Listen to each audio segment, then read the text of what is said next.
everybody.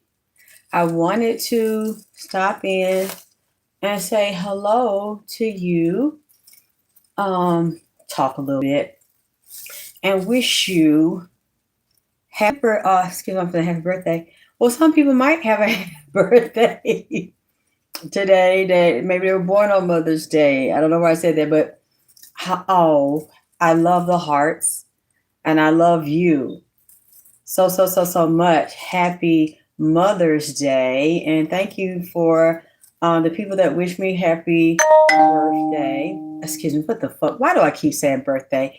If somebody hears this in the future, I know it's not my birthday.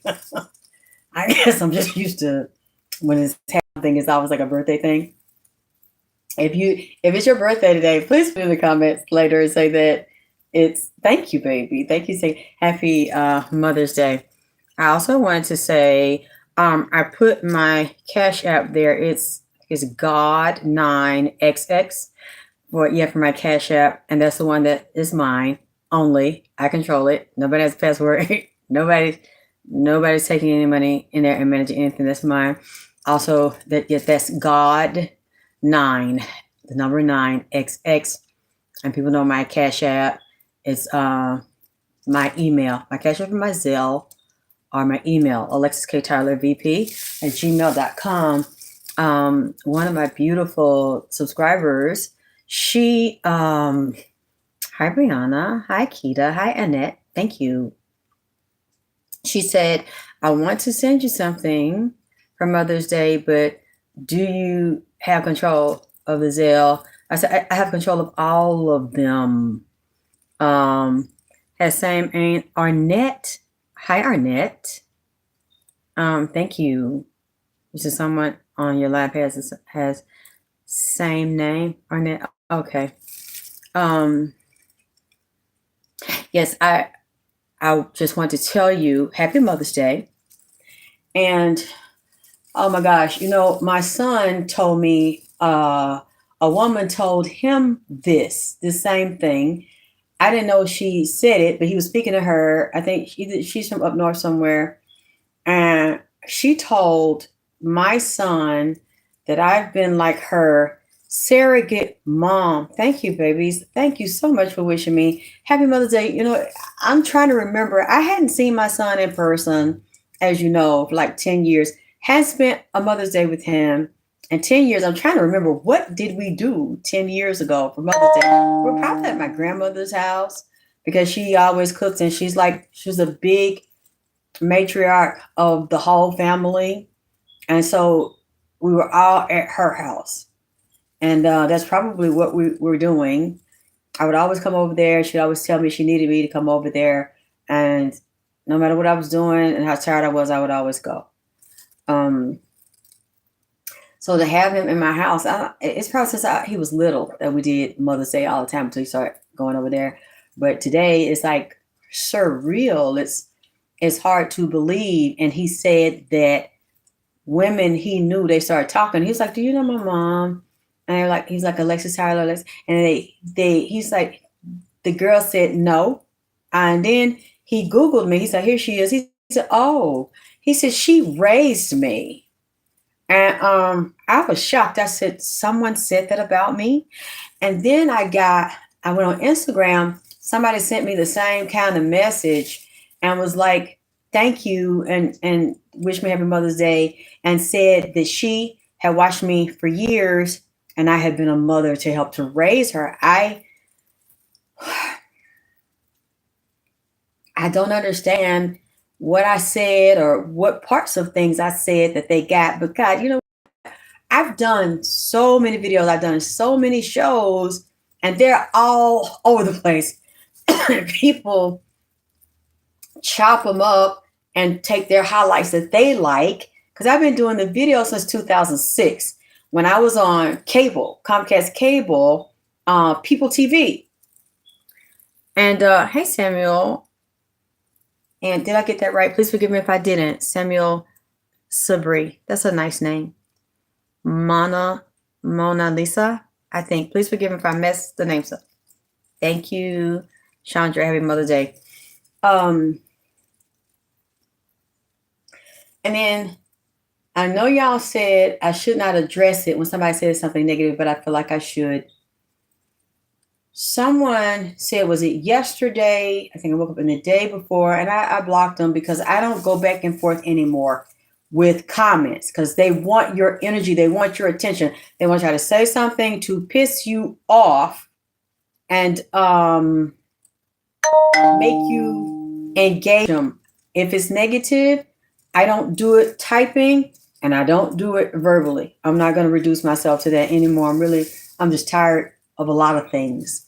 And there are a lot of things and that I'm not doing anymore. There are a lot of people and certain kinds of people and vibrations and frequencies that I'm not going to do anymore. I basically had a whole lifetime of it, as you know, a whole wasted lifetime of it. And on Mother's Day, and then started my own mother, which I give no energy because of how cruel and brutal she was to her children and wanted her children to be nothing and nobody. She just wanted to be up here and wanted her children to basically die. And she said it a lot of times. She wished we were dead and did everything she could to show that's how she felt. So that the whole first part of my life started with the same kind of women's shit and drama and lying and thieving. This is the energy of my mother. So I finally got to the point that, as I had told you a few months ago, I'm not going to give energy to people that don't love, care, give a fuck about me, don't respect me. You can't make everybody respect you. I don't want to. I really don't give a fuck. I'm sure a lot of you know that I don't give a fuck what people think or feel about me. As long as I don't get no legal issues or have no violence come to me or drama come to me, because I don't start it, as you know. People like to bring it to me. I know you tell me if you think that, but I don't think you see me going around here trying to kiss people's ass, dress like them, walk like them, talk like them. You know, I don't dress like nobody. I just do my own thing. And I'm to the point who all the shit I done went through and all the years I done been on this planet, it's people my age, it's people older than me that still ask, kiss, and try to please and get love from people. I just feel like, you know, at this point, if I ain't got it, fuck it. Do you know who I need to get love from? Me. Do you know who I need to learn to please? Me. Do you need to know who I fall in love with and learn to take care of? Me. That's really, and you know what? It's the best feeling in the world. Oh, yes. I was trying to think of what they said. This is what they said. And a lot of people have said that. And this is, let me repeat it. You know what? Alexis, would you please take my advice and stop telling people your business? That's how they know. And that's how it gets out, because you always telling your business. No, I don't.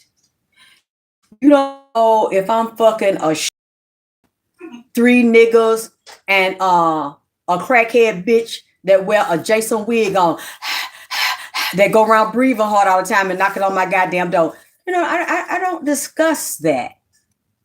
I don't discuss who I talk to, who come in my house, who spend the night, who don't spend the night, who I don't talk to, what's going on in my world, in my personal world. That's a motherfucking lie.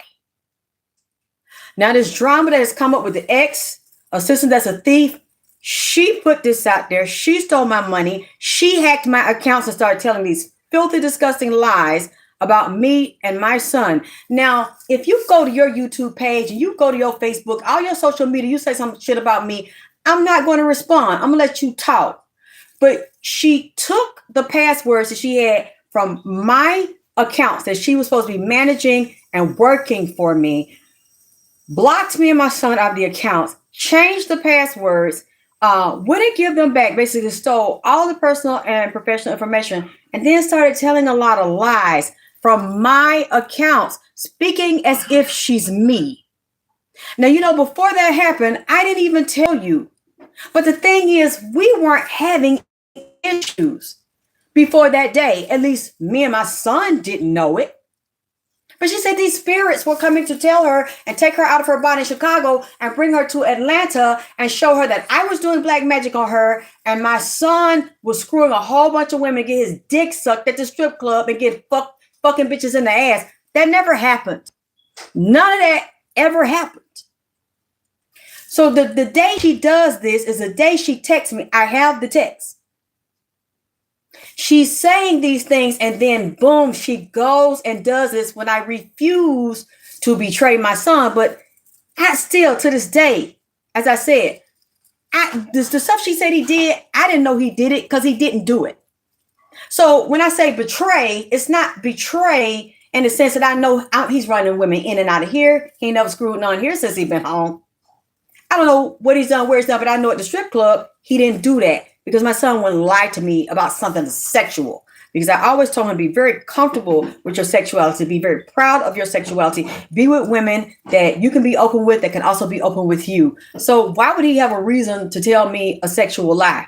I didn't know anything about these things, but still I wasn't going to. She wanted me, my son trusts me. And I'm sure you mothers that are listening have children that you talk to, and your children trust you more than anyone. They confide in you. I don't think there's any way. She wanted me to go talk to him, find out, because I'm not with him, but I believe what he told me. Mama, I was with this person, I wasn't with that person. When he got home, he wasn't with nobody. Like she said he was. He wasn't. I know that. And I don't know anything else. She wanted me to talk to him every time he went out and he wasn't with me, come back. I'm supposed to question him as if it's in confidence, right? And I'm not supposed to tell him that everything my son trusts me with, to be open and honest. And I thought it was really fucked up because my mother used to do us like that all the time. All her kids, she would betray us. And your mother, you're supposed to, that's out of anybody in the world, you're supposed to be able to trust your mother. She wanted me to then go to her behind his back, tell her, oh, he told me he was just at this person's house. He was that person's house. He got his dick sucked here. Then he fucked another bitch. Then they had a group sex. Even if I knew that, I wasn't going to tell that. If my son had told me something and he told me in confidence, that's his business. He doesn't owe it to me. He's grown. But if he chooses to tell me his business and he asked me, this is between me and us, I don't want it discussed. I don't want you to tell anybody. And plus, like I said, he wasn't in a committed relationship. He's not in one. He's never been engaged, never been married. He has no kids. Not obligated to anybody. As for him, when I had told her the first time, I didn't know she. All I said was he went and got a table dance. He had fun. He had just got out of jail for 10 years. He needed to see some pussy since that's what he liked. Then if he wanted to see some goddamn men, then he needed to go do that too. It's not my business. It's what he want to do, how he want to do it. So that's all he did. He's not doing nothing else. And he said it was fine too, because he like chocolate bitch with big old ghetto booty. And he's like, Mom, it was plenty of them in the club. I had me a good time. You know, my friend paid to get me to dance. It was fun. And I said, you needed it. You're a grown-ass man. She then goes to him, yeah, your mother told me you did this and you did. He said, all I did was a table dance. That's when all the screaming and the insults, and after that, it kept going on. I didn't know he couldn't get a table dance, especially if a woman that claimed they want him so bad in another state ain't down here to give it to him. He can have his fun. He's not a child.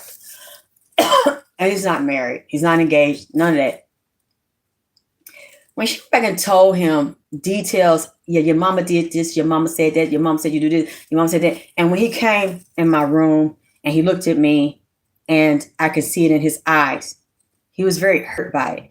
Because I didn't tell him that I told her. And I knew he told him, but I was just like, I want you to be honest with her. I want to be honest with you. And if y'all can't work it out, or if you feel like you need to see someone else, or if she's not coming, which she didn't come the way she was supposed to come, she's supposed to be here waiting on him when she got out. She basically didn't keep her word, didn't come, made up an excuse. So you're not doing it. He's not seeing you. He's a grown man. He needs to get his tape dance. I'm telling her this, but I didn't say any, oh, he did this, he got fucked, he got his dick sucked, because he didn't tell me that. Now she went and repeated behind my back. I told it to her in confidence. And when he came and he looked at me, he said, Mama, why did you do that? You know, now she's cursing me out. She's calling me names. And all I did was get a dance. I said, that's what I said. And I felt so bad. I said, do you not want me to discuss? He said, no.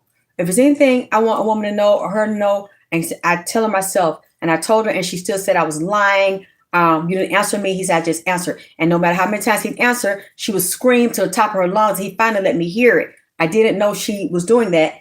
And she kept saying he didn't, and he was a liar. He wasn't shit. And I'm just like, but I didn't tell her anything else. That one time I knew was going to be my last time.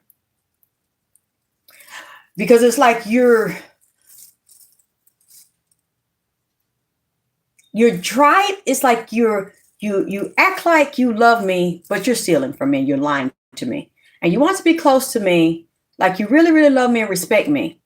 But then my son gets home. You want to have a relationship with him. You want to have a relationship with me. That's why I'm telling anybody of y'all that you work for yourself or you have women close to you and they're dating your son or they're married to your son. Please be careful because you can't do both. And I just think if somebody's working for you, they're either going to work for you or they're going to fuck your son. Or they're going to stop working for you and they're going to fuck your son. Or leave him alone and work for you. It's just whenever you try to employers fucking employees, and then you got someone else you're fucking, and then you got a husband at home, and a girlfriend here, and a boyfriend there, and then you a bitch, and you fuck bitches, and you fuck niggas, and you doing all this wild shit on the side, then you go home, and then somebody at work know, somebody might call the nigga or call the bitch or expose the boss, or the boss might start seeing someone else at you. And it just professional, I'm not saying they can't, but professional relationships when you're dealing with an insecure female and they want to plug it with your son. And then they want all of y'all be buddies together. And since I'm in Atlanta and you refuse to come here, now I'm supposed to spy on my own son and everything he do, everywhere he go. Again, I don't know because I don't run with my son. When he gets here, I'm not going to give him a third degree like I'm a loving mom and get him to say stuff to me. And then I go betray him to to a female, but you're my child. If y'all please don't do that. And some of you might know what I'm talking about. You've been in it before, but I thought it was really fucked up because now you're trying to drive a wedge. You're going to do it. You want me to turn on him. You want me to spy on him. You want me to betray him. You want me to violate something that came out of my own body. That's how it feels to me. Because every time he tells me something, he's always been able to trust me. Since he was a little boy, I've never betrayed him. Now, all of a sudden, you're telling me stuff and you're relaxed and you're talking to me and you know that I'm a safe haven. And then now you find out I'm really betraying you behind your back, and you're my child that came out of my uterus. And that's a big deal to me. Then you have to hear from a female that's not related to you, not related to me. We don't, it's like it's a different kind of relationship. Now I'm supposed to you're going to create a wedge to the point my son will stop trusting me. He will stop speaking to me. He probably won't even want to live here because I've never done that. And I'm telling you that one time I did it, I felt so fucked up when I didn't think it was a big deal. And I thought he was going to tell her he had a table dance. And she said it was a betrayal. Like he was supposed to die or something. It wasn't a betrayal. And he kept telling me, I like her. I want her to come here. I want to get to know her. That was the fucked up part. My son wasn't what she said. And my son is not a dog ass, low down, piece of shit ass man. He's not that. If he's seeing several people and he might have more than one lover, that's because he's not committed and they haven't committed to him. And he's like me. He's going to tell them up front. He wasn't doing that. If he's committed and he really likes a woman, I've seen him do it before. It's just him and her and him. And he's with that person all the time. And I'm saying he wanted that with this person. And I'm saying now, seeing what we see, that would have been a nightmare. That we really dodged a bullet and a whole bunch of problems because a lot more money would have been stolen. Then it would have been children involved and then divorces involved and properties involved. She would have tried to destroy his whole life like she tried to destroy mine. And I didn't even do anything to her to justify it. So it's like, please don't get in those things. And those are things I never told y'all. But I tell all my business. I didn't even tell. This with them has been going on since last year. I never told y'all. I never told anybody in public what was going on. And she got up there on my page and started telling it. So whoever the fuck this is, you don't know what the fuck you're talking about. Because these are things, and this is just me. From being a victim and acting cowardly my whole life, and was taught to be a coward and weak and be seen and not heard.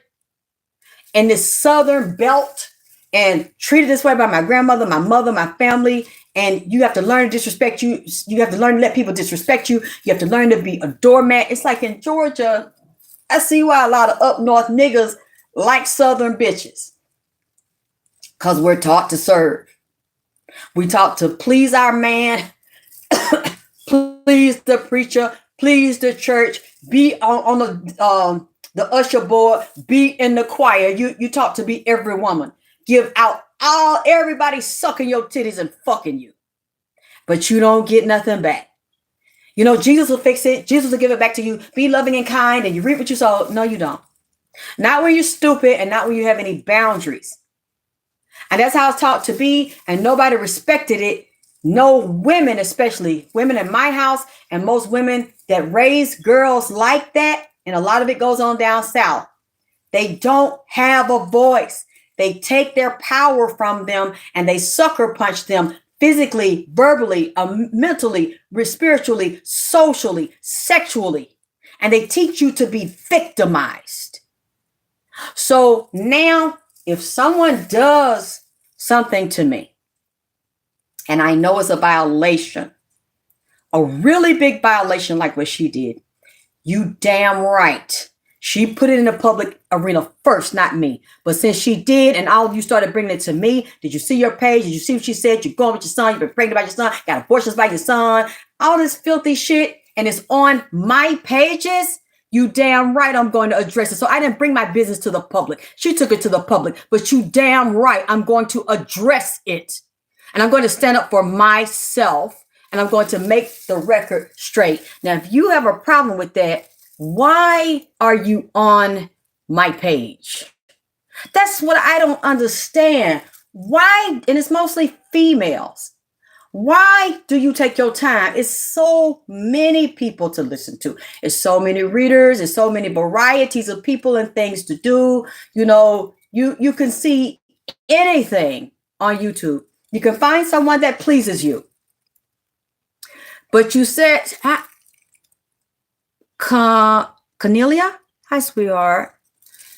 You come here and you try to start shit with me. You don't want to, and it's always, again, somebody you don't see, you don't know them, you don't know their name, hiding and starting shit on the goddamn keyboard. So that's a fucking lie. You don't know what the fuck I got going on in my business right now. You don't know who I talk to. You don't know who I screw, if I'm screwing any fucking body.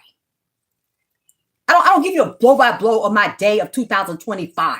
That's a fucking lie. Now, from the past, yes. All the things I've been through, all the things that have happened to me in my past, I have told you almost maybe everything, because it's so much. I can't think of all of it. But I deliberately told the young people that I felt needed it the most, because I went through it when I was their age and I had nobody. Even though my family's here, I had nobody, because they was all with the shits.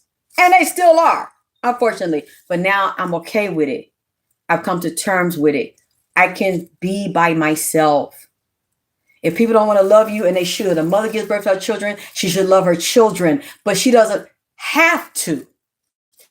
Nobody can make her be responsible for or love what she carried in her womb. Nobody can make your mom take care of you. I mean, yeah, if you're in the house and she won't give you away, if she doesn't want you, and people find out about it, and defects and law enforcement gets involved, yes, you have to pay for it. But if you just give them away, or somebody else, there's nothing illegal about it. Nobody can't make a mother feel what she doesn't feel. And unfortunately, I was in that type of family. So I felt, and I'm going to tell you right now, on Mother's Day, since I'm not going to be, like I told you, if you don't support what I do because someone feels some type of way because I was very, very ill and I couldn't take care of myself, and someone violated me, then you feel like you can't support me, then I can't support you, and I won't be here giving out. I won't be doing free reading. So I'm going to leave that decision on you. I'm not going to beg. But if you fuck with me, I fuck with you. That's just how it is. I'm not going to be a victim anymore. Any video, because you know I could legally, since I'm the copyright and the trademark owner. Thank you, boss lady. Thank you, Brianna. I could easily have YouTube and thank you, Brianna. I don't know either. Just go somewhere else. I could easily have them take off everything from every channel on YouTube that goes back to 2007. I can go to TikTok and everywhere else. It would be expensive, but I could just start one place at a time and get all my stuff down where I see it. From where I told my business from the past and where I came from. When I got on public access, the stuff I told about had already happened. And because my biological mother was sitting beside me, I couldn't get into all of it because I know that she wasn't going to admit it. And she wasn't going to talk about it in public. And she wasn't going to say she was sorry. She didn't want people to know what kind of mother she really was. And she was a preacher, first lady, all this. So I got my taste.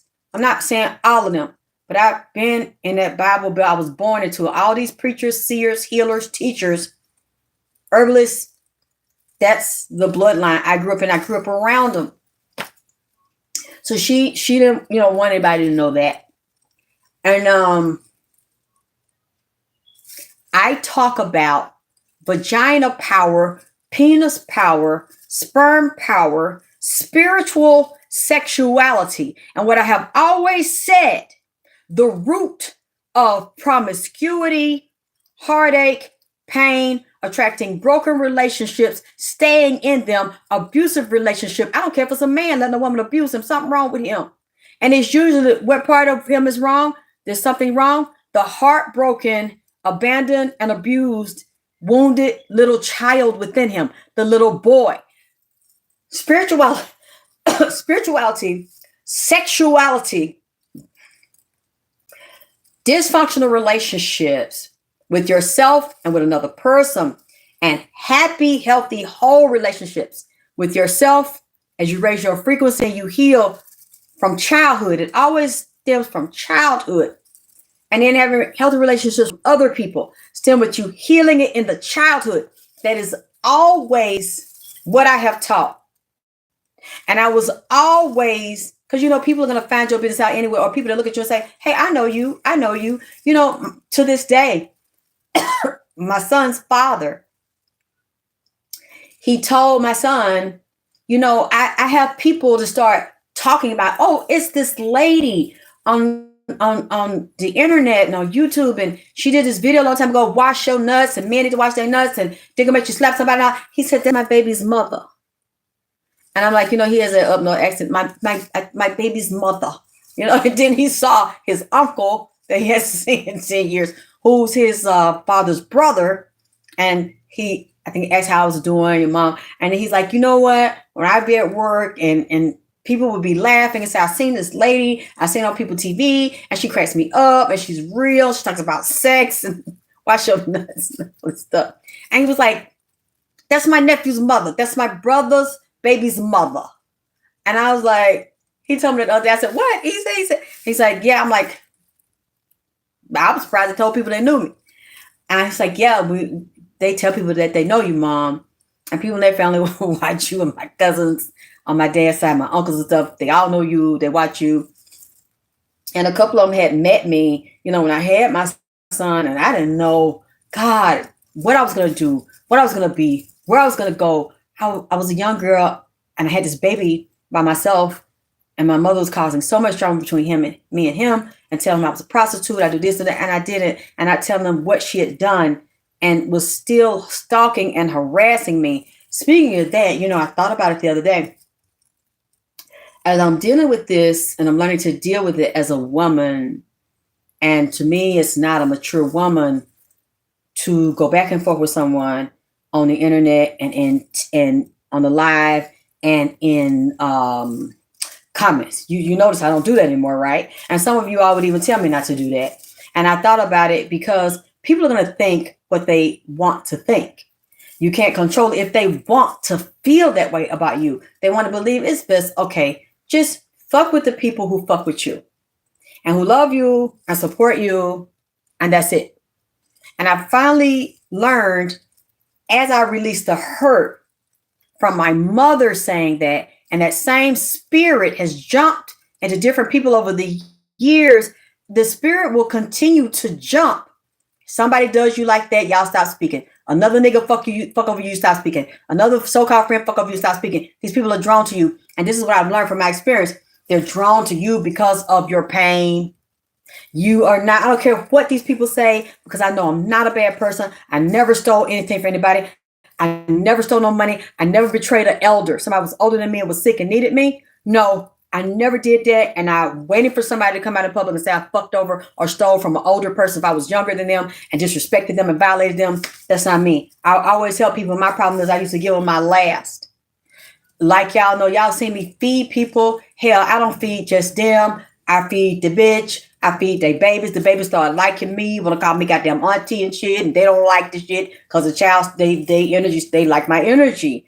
They got a pet. The stray cats, I don't know who tell them. They tell each other something. The cats, all of a sudden, I'm like, who's this cat? Who's this dog? They come in the yard. You know, I fed them. We eat Ethiopian food. We eat soul food and shit. They be sitting there eating what the fuck I mean. They eat collard green, cornbread, barbecue chicken, macaroni and cheese. Then they eating the goddamn brown injera with the goddamn Dora white, and they sit up there eating the Ethiopian style shit too. They with that shit I'm with. They on what the fuck I'm on. And I realized and one police officer, when I called her about the other woman not wanting to stop speaking to me, and I said, just leave me alone. I don't even want to deal with you no more. And then they go through these changes, you know, like we fuck buddies or something. And it's over. I don't want to be your friend. And people looking like, you sure something ain't going on that you ain't fucking tell? I'm like, no, we're not bumping cat or eating cat or nothing like that. I realized, and that's what the police lady had told me. She was like, how old are you? I gave my birthday. And I said, I cook, I make stuff, I have my creams, I do my altars for my ancestors. I know you from down south, you might not, respect they believe that. That's okay, but I got them on my YouTube. She said, oh, let me see, what's your YouTube? And I said, yes, ma'am. And I gave her my YouTube, and she looked at my birthday, so she knew my age. But then when she looked at me, she was like, oh, you are a pretty young lady. I said, well, don't take the young gal, goddamn it. She said, but you don't look old. You don't look your age. She said, you're a pretty lady. I said, thank you. She said, stop it. She said, you're too nice to people that you don't know. So I agree with that part. And y'all have told me that too. And that was a part of my issue that I'm working through and getting over. She's like, you feed strangers, you feed the babies, you feed the animals, you feed the cat, if I see a chipmunk or squirrel come out the tree, I do some shit for their ass. But you know what? Maybe I'm safe for fucking with them. If I feed the animals and shit, I don't have the backlash and having to call the popo on their ass, them hacking my pages, telling lies to my fucking son, this nigga, that nigga, all shit. See, maybe I should just stick with them, goddamn it, because I don't have that goddamn problem with nature. You see, did y'all see that? It was so adorable. It was maybe a year or so ago, maybe a little bit longer. It was one of the cats, and I love black cats. They're so pretty. It's like that contrast, the midnight black and with the bright light eyes, electric eyes. I think I have it up there with a baby cat. I fed Ethiopia food, and I said, come on, I'm full. We got to take us a little walk. So the cat, it gets up and it starts walking, and it's looking at me as it's walking. I say, baby, come on, let's go walk up the hill. I need to get some exercise. You already in shape. I need to get in shape. So remember, I filmed it for y'all, and I said, would y'all look at this? This cat, I don't know whose cat is. The cat's been eating with me. I propped the screen door open so I can watch them, and they eat and make sure something they like. And then I would get my little stool and I squat down. So I'm inside the screen door, they outside the screen door. So we watching each other have our little dinner. And then we walk in and I filmed and I said, would y'all look at this? And when I put the camera down, you see it was this jet black cat with these bright green eyes. The video is still up. It's a little short, adorable. And when I got so sick again, like a couple of years ago, after I did the dancing and I started getting stronger, and I couldn't go out and feed them and like move around and stuff no more. Ooh, I didn't think I was going to recover. Thankfully, you see, I'm sitting here with you a year and a half later, because it was in December. So December, it'll be 2 years. And I secretly suffered with those skin conditions and issues for a long time. So when I was dancing, y'all didn't know that I had that going on, because I don't, I try not to let things get to me. I don't want to be a victim, but some of the days it was so bad, I needed someone to help me. There was no one here. So, she was there. So I don't think it's all bad. I didn't say that. There were times she helped me, and I'm grateful for that.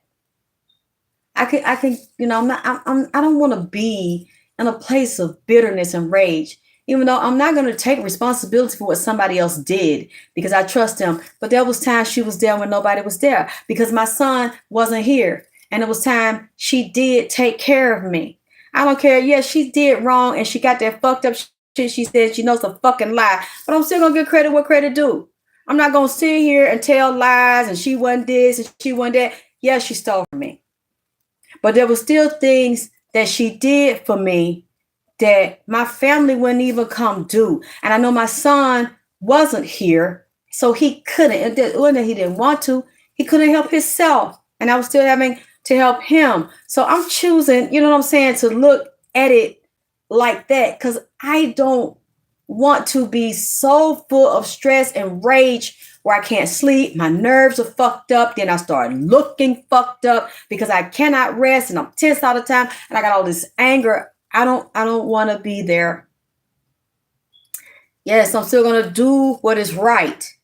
But I'm not going to do this from a place of revenge. I'm doing it from a place of justice, because I felt like my rights was violated. I was violated. That's different. It's not about revenge. You should pay for what you've done. But I can still, as a grown ass woman, I can still split up this shit and be objective.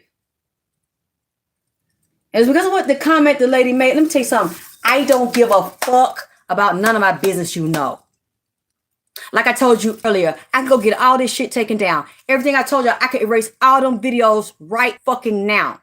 But I'm sure you downloaded this shit, because a lot of y'all like salacious, dramatic shit any fucking way. All the shit I've told you that I've done and sexual things I've done, when people ask me or I'm being accused of something or it comes up, what I told you is shit that happened, oh my God, before my son was born. I wasn't sleeping with men. I was a virgin. The first time I got pregnant was with my son. Okay. Had him, I think, right when I was 20, the same year I had him, I was turning 21. The things that I didn't know how to be a woman. I didn't know how to date a man. I didn't know how to screw a man. I didn't know how to engage a man. I didn't know how to screw myself or engage myself or love myself. So since I talk about love and relationship and dick and pussy and spirituality and sexuality, how you cannot separate them or you will have trouble. And it all ties from the wounds and the breaks in the spirit of the wounded little boy and the wounded little girl. That's why I shared those things. That is past shit. And I don't give a fuck who knows it, because it has no bearing on my life now. That is my testimony. And I'm sure wise people and people that have been through what I've been through, one of my favorite people that I love that gave me a lot of courage to do that was Juanita Bynum. When she was deep off in the mega churches and they turned her into a superstar, she would kick her feet off and the shoes off and walk up there on that stage, and the spirit would get on her, and she went into her past and it was inspiring to me. And millions of women, when she would say what she went through, how she was looking for love and men used her and abused her and would say, yeah, I used to fuck her. She actually sat there on stage and said that goddamn shit. And when she said that, she had my undivided attention. And I was fucking with her ever since that shit, goddamn it, because A lot of y'all don't want to admit it. Y'all been done like that too. And y'all, these stiff ass, fake ass church mamas and shit, sit up in the church and on the deacon board and judge a girl because she coming there pregnant. And they, back then, I don't know if they do it now. When I came up and my grandmother and them was coming up, they had meetings about shit like that. It was like a scarlet letter where your ass could get stoned, or the whole church community and everybody in the family turns against you, or send the girl off up north somewhere to get an abortion, or to have that baby, drop that baby off, adopt that baby and come back like nobody knows you was ever pregnant, and we ain't gonna never fucking discuss the shit. You get rid of that one, you start over. This is God's will. You know, this, you gotta forgive us. This is the best thing to do at your age. And then you eventually get a husband, and you know, the Lord will put y'all together. Y'all get married. You'll be by him, and he'll never know about this shit. They make you stand in front of the church, pregnant. Excuse me, as we say down here, pregnant. You're going to be judged. The preacher is going to say your sin. And if you're showing, we know your sin, wow, that is really not a sin. To have sex, a woman and a man have sex together and have babies. Of course, they understand with different religions, they say you have to be married first. I'm not going to go against that. That's, you know what I'm saying? I get it. But if she ain't pregnant, if she ain't married, she get pregnant, they used to stand there and judge us down here, and you could get stoned, not physically, but in a sense of stoning you, shunning you. Nobody will say your name, and everybody will act like they didn't know you. It's real fucked up. But we don't know what these old bitches over here with these white handkerchiefs and these white dresses and white shoes, holding their finger up to tiptoe through the goddamn congregation back and forth to the bathroom, or to give the minister water, change their water, give them tea, whatever it is. You see what I'm saying? We don't know what they've done. And a lot of them are still fucking out of both pan leg and stocking leg and shit in the fucking church. I grew up seeing this, the duplicity of this and the hypocrisy of this when it came to women. But did they ever bring a man up that got the girl pregnant and stoned his ass and judged him? He's the reason that she got pregnant, because yes, she consented to have unprotected sex. But y'all, some of these girls were raped by uncles, daddies, cousins, and you know, they never brought the men up in front of the church and made them accountable. There was never a man. It was always a woman in her vagina. She's Eve. And a lot of men have this idea, and women have this idea about female sexuality in the church. That's all I grew up seeing. And now, luckily, it's different, but it's so much judgment. And these older women don't take these young girls under their wings, and as young women groom them. I wanted to talk to my grandmother so bad about sex. I wanted my mother to talk to me so bad about how to be a woman, how to clean your body when your period is on, and how to clean your vagina, how to bathe, how to discard of your things properly. When you're attracted to a man, what things you need to know? How do you please a man? How do you have sex properly with a man? What kind of thoughts you should have? What type of man? What agenda he should have? Because every man has an agenda. I wasn't even taught to fucking know. So you're just letting people come up on you, and I like you, and you pretty, and of course you go, thank you, and you think he likes you because he's looking at you on the outside. You don't know no fucking better. You didn't have a talk with him. And if he really likes you, he's going to say, I'd like you to sit down so me and you, there's some things I want to talk to you about. You ain't going to have to ask him. He's going to have to ask you. But all he asking you for, and he telling you you pretty, and yeah, I'm going to know you looking at the crack of your ass. Looking all in your cat and shit. And you think that might lead to something? A man that told you nothing, but you cute. And he liked the way your ass shaped. And the goddamn it, your what is it? The I know it's the mons pubis, but they call it some. What do they call it? The camel toe? Yeah, I think that's a street term. They call it that, and they looking at how fat that is and how you want to drill down in your ass, and you find out later you got a nigga, or you might not know, a wife and a girlfriend and 3 goddamn baby mamas, because this is what this nigga do. a dog on the motherfucking prowl. Your mother. Just like my son was little, I taught my son about sex, and he's my son. But I feel like I'm the first woman that should give you game.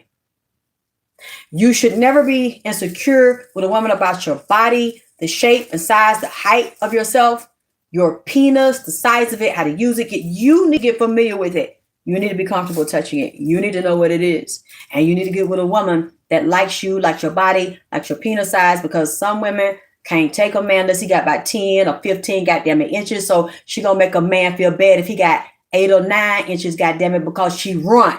Well, we call it, that's what them old folks said out here, the bitch pussy run. Not ruined. That's the correct term for it in English. R-U-I-N. I think it's ruined. It's run. Goddamn it. She run and wore out. Just wide and blowed out. So, of course, your dick is going to be little to her. Because she taking goddamn horse dicks. It's goddamn long. So you have to understand the difference and not let it affect who you are and what you feel about your body, your sexuality, and your penis. You have to find women that like you and like to work with what you got. And I feel like it's my duty as his mom. And if I had a girl, which I wanted more children, but I wasn't going to have them by different people. So since his father left us, I felt, well, maybe it'll just never happen. And I kind of regret it now that I don't have a lot of children because I miss that child so much. So I guess that's my issue too. You know, when you see me be nice to people and I'm like, you got some children? Bring the children. I love the children because I've missed the children. Like my nieces and nephews, come on, y'all know that y'all had the children and they be little and they had the little bitty shoes and the little bitty clothes and the little bitty hands and they talk like munchkins and they run around I miss that. So I have to get over it. So it's like a lot of times I'll take other people's children and spoil them like they're my children. And they're like, can we go to Miss Alexis's house? And I'm like, yeah, bring the baby. No business with bring the baby. And I don't always get, so I say, okay, I'm gonna stop asking. That's why I like when my son dated women. I like when they had some children. Because when they had the children, I get to play. Because I'm a big kid. And I'm still, like loving myself and feeling very comfortable being alone and not lonely because, and I'm not, I love being single if I had to, because I got away from somebody that was so treacherous and abusive. Okay. So would I want to go back to that? No. I would listen to some readers and, the readers still are saying to me, and I haven't seen him, in like a year. This nigga keep tabs on me still, y'all. Matter of fact, he called me. Well, he didn't call. He texts. He texted me and said, can I come over? I want to see you and I want to give you some money. I thought you might need it. I said, no, I'll work and make my own money. Even if I'm sick, I'll be okay. I'll make it on my own. Well, I just wanted to do it. No,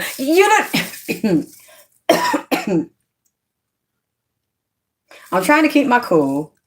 I'm like, but you didn't do it when we were together. You wanted to keep me broke. You had everything and I had nothing. Again, yes, I'm telling my business from my past. Because as far as I'm concerned, like I said again, I don't give a fuck what you think. I'm not going to take it down because people say that. I don't care what you know for what I used to do and who I used to fucking be. It's not going on now. I'm not going to get into anything I do from this moment on. And I haven't. But I'm telling the women that want to know. And after they said what they said to me today, you're my online mom, you grew me up. And I'm like, you missed a little, you can still watch the little students. You missed them too. And the voice, a little pitter patter and mama, mommy, and little bitty hands everywhere. And you hear the little bitty feet tapping around like little elves, little munchkins. They were so cute and they're so sweet. And they got the big cheeks and stuff. I miss it. What you said? Yes, I love being single. No, baby, it's okay, Eskil. I didn't say stay single. That's what I'm trying to explain. It's like he's a sneaky motherfucker, man. Real slick, sneaky, and a professional liar and hoe. Okay. He clearly keeps up the fuck I doing because he got neighbors. Somebody told me over here that he be talking to niggas over here to see what the fuck I'm doing. And then he'll wait when I say, you can't come over here. I don't want you to give me no money. I'll work, get my own. I'll get it from someone else. I don't want anything from you. I don't want you to come over here. I don't want you to darken my goddamn it door with your ghoulish, dirty ass. And then he'll wait like, oh, and he's been doing it like since a year now. He'll wait a couple of months, like probably thinking, oh, well, she's still the same person she used to be when I was on that Jesus forgive shit and let people keep fucking over me and coming back. And I'm not. Oh, she gonna take me back. Because that's what he told me. You gonna take me back. No. When he did that in 221, I had want to be so rid of him any goddamn way. That's why I was not sexual. I was single. Even though I was in, he claimed we was in a relationship. I don't know we was in a goddamn relationship. I don't know shit about it. Because I would never have sex with someone that was abusing me. And it was very difficult because he did not support me. I'm not going to do this for you. I'm not going to do that for you. And he knew I depended on him. I didn't have anybody else and have a family to depend on. So I had to learn. I didn't have to learn. What was I going to say? Two things. I could learn to stay submissive and dumb and have nothing of my own while he has everything. He's wealthy. He's a brag about it all the time.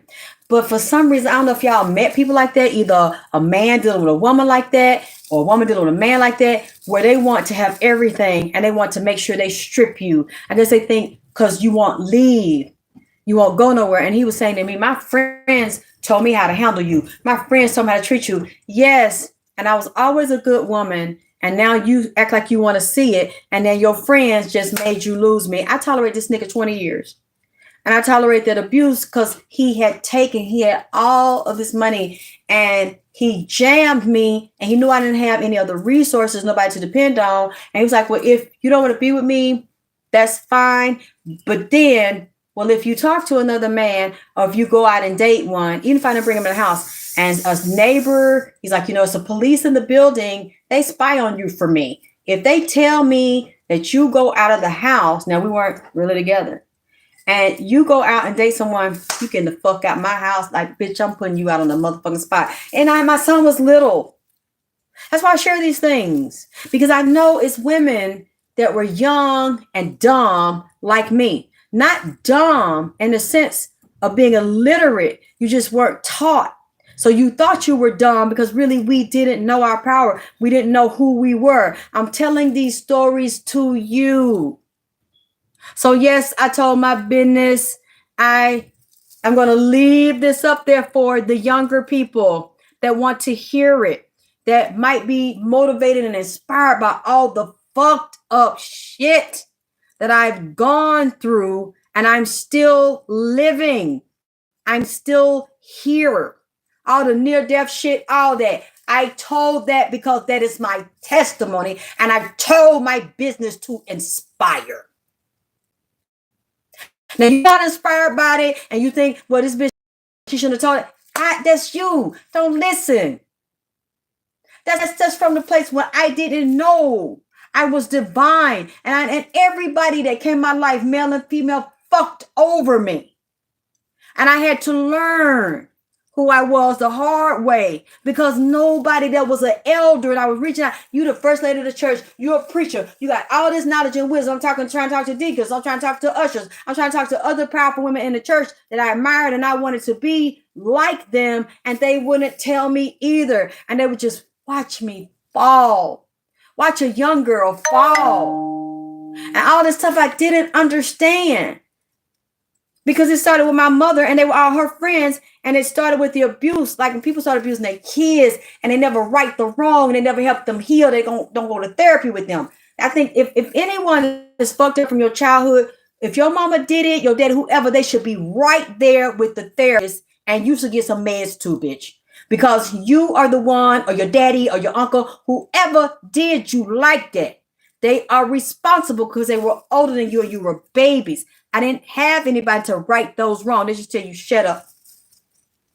You ain't gonna tell he did that. I just told him he can't come here no more. I told him he can't babysit you. And then they watch you over and over and over. Niggas coming in out your life, fucking you. Women coming out your life, fucking you over. And you trying to figure out, and then they tell you, it's you. I don't want you. I abuse you. I did this because of you. And you. The only reason why it's you and you keep just being open for love is because you have wounds, not because you deserve that, not because you're a baby. You don't understand. That's that baby in you. That's that wounded little girl who wanted her mama love and she pushed away, said she wasn't good enough. Your daddy, or you didn't know him, you weren't allowed to see him. And the surrogate fathers that were there and males fucked you over or gave you some dick. Fucked your mental, emotional, spiritual, didn't want to be bothered, could take you and leave you. And the mother, very insecure and very narcissistic, will have the man mistreat you and dog you out, then make you watch him, put her on a pedestal. So now you wonder why you pick men that are married, you pick men that are emotionally unavailable. Now, being attracted to a married man is one thing. When you find out he's married, it's like, okay, well, I can't do that. And you can have a crush, that's okay, because y'all ain't engaging and it ain't went no further. But when you take it further and you know the nigga married, or you might not know it first, he like you, you like him, and then you get to talking to him, he tell you, I'm married. Or if he don't, little signs you start to see, the nigga still telling you, I'm married, or I got a bitch. Remember one day I'll go through that, you get the little signs. If you still do it and you fall in love with him and you notice nigga is unavailable for what you're wanting, is what he's giving the other woman. He ain't even being righteous to her because he's not taking his dick home, taking his nut home. All that, so that tells you something wrong in that relationship. But you need to let him figure out the sickness in him. He could have some childhood wounds in him. The bitch he with crazy as a motherfucker, and she could have used him and ran him down like niggas did you and your mama and all the other people did your motherfucking ass. So now you're mirroring and you don't know it because the nigga won't tell you. And maybe if they tell you, because I've been around men like that in my past, and they start to tell me shit they went through as kids, and I'm like, God damn. And look at you, you're this, you're that, but then they marry or they engaged and they hate their wife because they might have been so giving because it's like a mother complex or something they didn't get, they'll give it to a woman and they end up giving it to the wrong woman who becomes narcissistic on them, but that's the kind of mama they had. That's the kind of family they had. When daddy left and they had to struggle with the mama, it really depends on how the motherfucker mind is shaped up. Really depend on how the motherfucker mind perceived the shit. And you don't know. You could have did the best you could for your child. That you knew how you had the power to do based on your limited education, your limited contacts, not having nobody to keep your baby. Like me, and I was scared to leave that baby somewhere and somebody tell me, oh, somebody fucked him in the ass. That would send me to the mental institute because once it's done, you can't do nothing about it. And I would have never been able to live with myself. So I stayed in situations younger, like not being able to get out, not being able to go to school earlier because I was so afraid that I can't make an informed decision on picking a godly man, a provider, someone that was a rider, goddammit, that don't like boys and that really want to be with me and create a family structure where we know that he's the head and he provides and we can depend on him and he won't fuck my baby when I leave. I didn't have the knowledge. I didn't have the experience. I didn't have older women to give me the game and give me the wisdom and have my back to say I can make an informed decision and I can analyze him. I know this and know that. I know what the question. I ain't even know the question to ask my goddamn self. I know how to handle and carry myself. And so when you don't, you run into those things because the older women that are obligated to teach you won't. The thing they're supposed to do in you, the game, they don't. That's why I have told my story. For people like that, men and women, because men go through that too. They'll give to a bitch and marry her, live with her, and she have kids, and then he find out 10, 15 later the bitch was never in love with him. She might still be fucking a nigga that's dicking her down, ghetto style, her high school sweetheart, that she really in love with him, but the nigga ain't got shit. So she get with you because you got money, or she see you in school and what you gonna become, what you gonna do, and who you know, and what your community in. Now she gets affluence and prestige, and she get that lifestyle she want. And so she with you, she don't fucking love you. She just love what you can do, or what you can provide, or who you are, and the status that she got. But the nigga, she really likes sucking his dick. This nigga ain't got none of that, and then become that. So she gets the best of both worlds. And then the man get to figure it out, or you don't hardly fuck him, or if you do, he know you don't love him, and you arguing, and it's never enough. I want this and that, and he gives you everything. And then once you get everything, then I have nothing, and we're gonna start all of just fucking just taxing the nigga just to be with you. And then you won't don't let him talk about no divorce. Don't let him talk about leaving, because you gonna take everything he fucking got and then gonna blackmail or bring shit up on him that y'all done did together, or did only you know. You know, and a lot of times, let me tell you something. My ex did me like that. I'm going to tell this. I'm going to tell that. See, that's why I'm like I am. And like I told you the situation with my son. I'm going to tell, if you don't tell me, because the spirit already done told me, you've been taken up for Chris, and he did this and he didn't did. I didn't know, to this day, I don't know nothing about what the fuck she talking about. I don't know what spirit she talking to. God damn it. I don't know where she went and got it from, or dug their ass up out of. But this is a hell of a demonic lying motherfucker that's telling her this goddamn shit. And she crazy as hell to believe the shit that she can't fucking prove. I don't know nothing about it, and I wouldn't even sit here and lie to y'all. If it was, I was like, yeah, I know about it. He was doing, I know several things. I'm getting the detail. He did this and that. I don't know nothing about that shit. He don't know either, because he wasn't slinging dick like that. He was trying to get with her. But she didn't want to see that and didn't want to believe that. That's all he would talk about to me. He come in my room with me. Have you talked to Mina? Have you talked to... And I'm just like, you're getting on my nerves. And I'm like, did she put something on you? God damn it, I mean, because, you know. and I'm like, what is wrong with you? I ain't never seen you be like this with other than one lady before he went in to prison 10 years ago.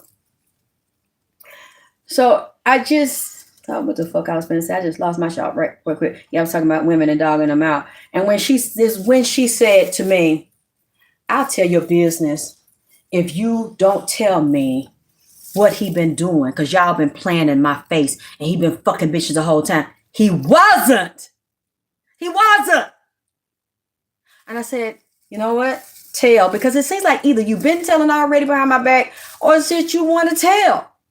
So tell, because my ex had done that to me. When we finally decided I didn't want shit to do with him. He said he didn't want shit to do with me. That was like, what, 221, when I asked people to help me, because he was like, you getting the fuck out. And y'all came through and you helped me. And I was dealing with health issues then, and you helped me. Yes, I told my business then, because I needed help.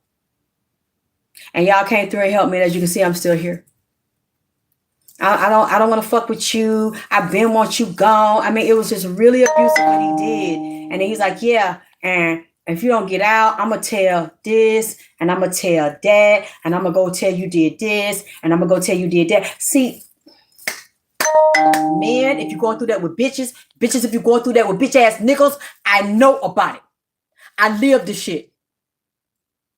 To have somebody, they'll sit there, they'll fuck a nigga with you, they'll fuck some bitches with you, they'll snort some goddamn powder, on that goddamn powder, on that perk, on that goddamn molly, on that goddamn, whatever you want to get on, that goddamn heroin. They'll sit there, oh baby, you my husband, you know, you my wife, you know, I know you a freaky bitch sometimes, so, you know, we're going to do this. We're going to do that. Or the nigga freaky. Okay, as long as you don't fuck around on me, as long as you don't leave home, nigga, I'm going to let you do this. I'm going to let you do that. You thinking, damn. I got a nigga that really fuck with me like that. That really love me like that. And see, I can be, you know, I can say I can be myself, goddammit. I could really be the freaky, you know, just really nasty, you know what I'm saying?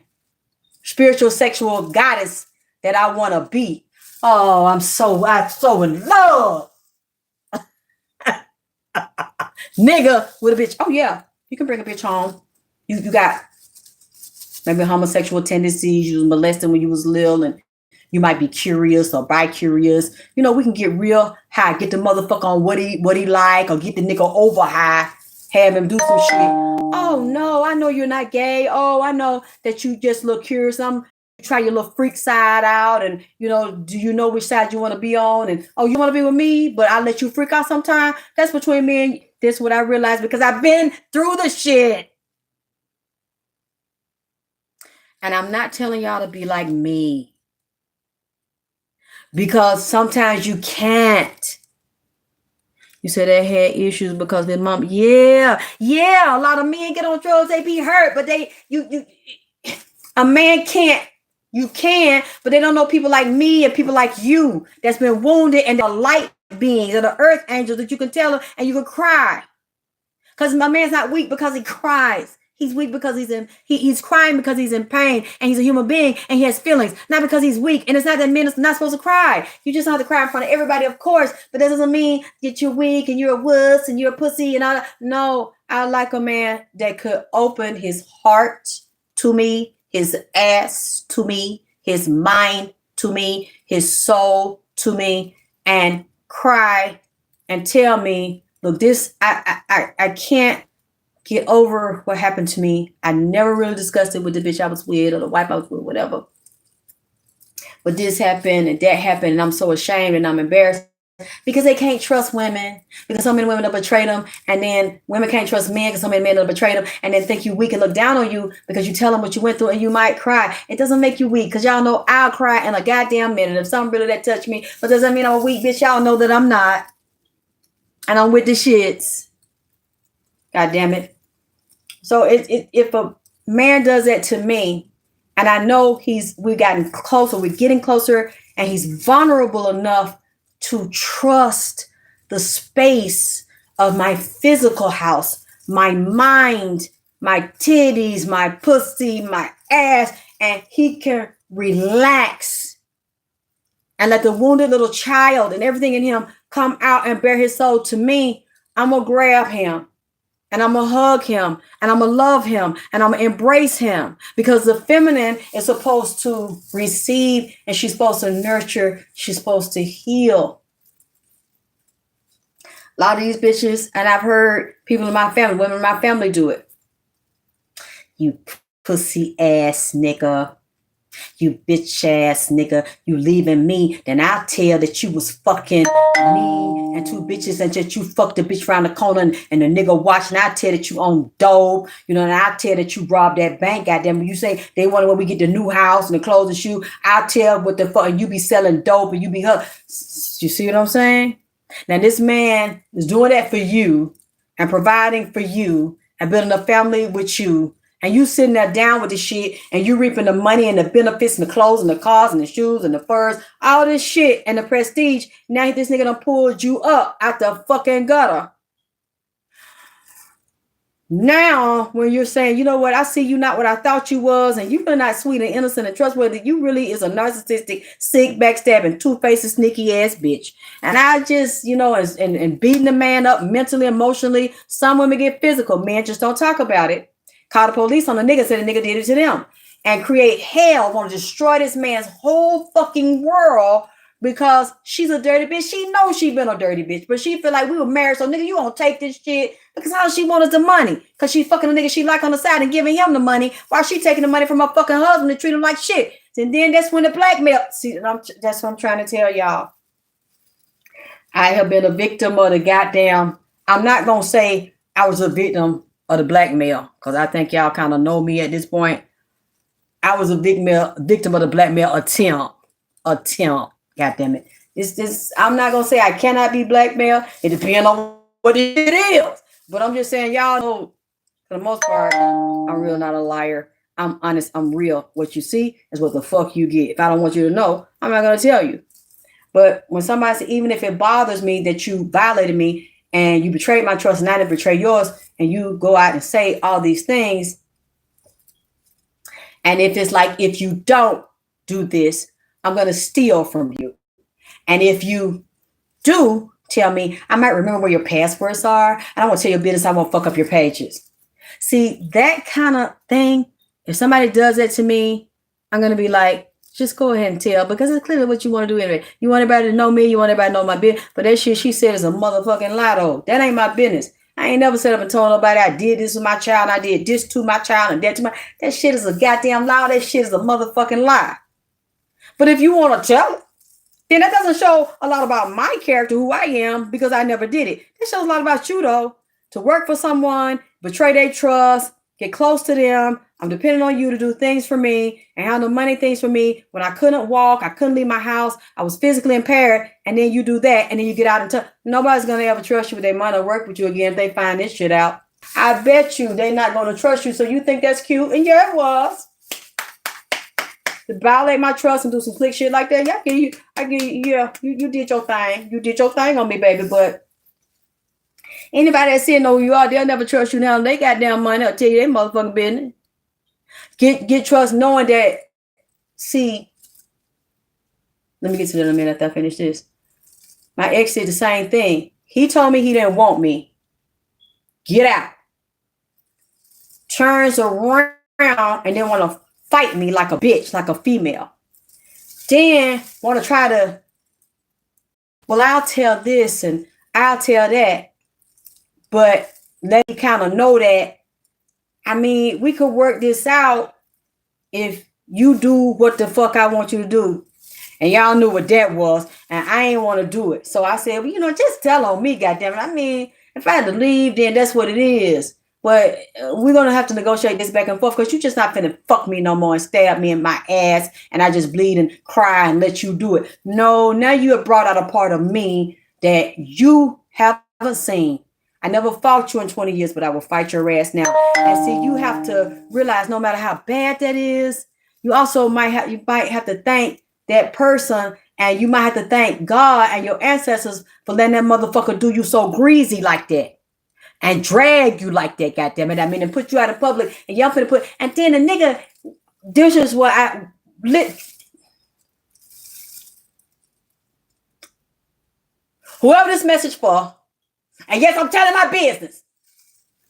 And whoever come across this, when I'm gone, physically gone, or just don't do this shit no more. Because like I told y'all, if y'all don't want to support me because of what I told you, I don't want to take it back. I ain't gonna try to walk it back. Yes, that happened to me. Somebody that I trust betrayed me. Yep.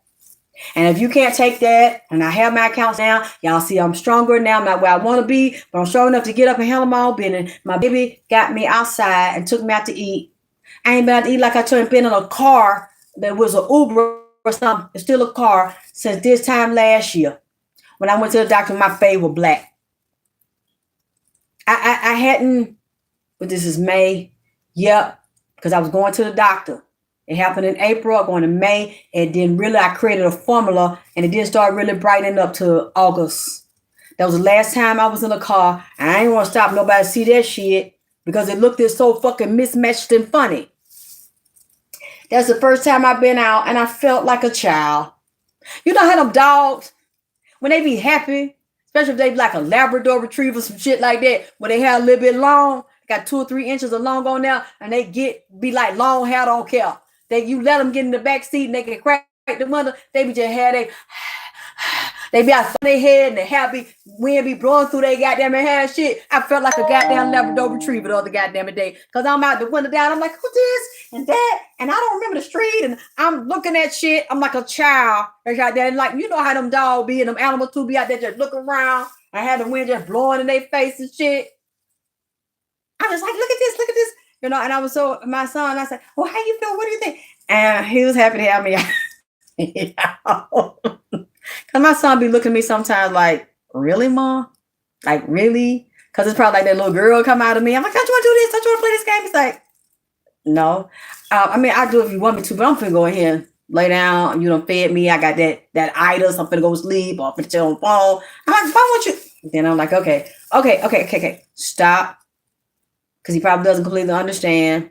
Because a lot of stuff I went through, he didn't went through, but he has compassion for me. He feels my pain, he has empathy, but I don't really think he understands. Like, how could that be my mom and be grown? But I used to do that when we were little. I used to play games with him, and we'd be outside. He would do everything with me. because I didn't let no man be around him. Like I said again, my issues, my own stuff. I wouldn't let no man be around him that I didn't know.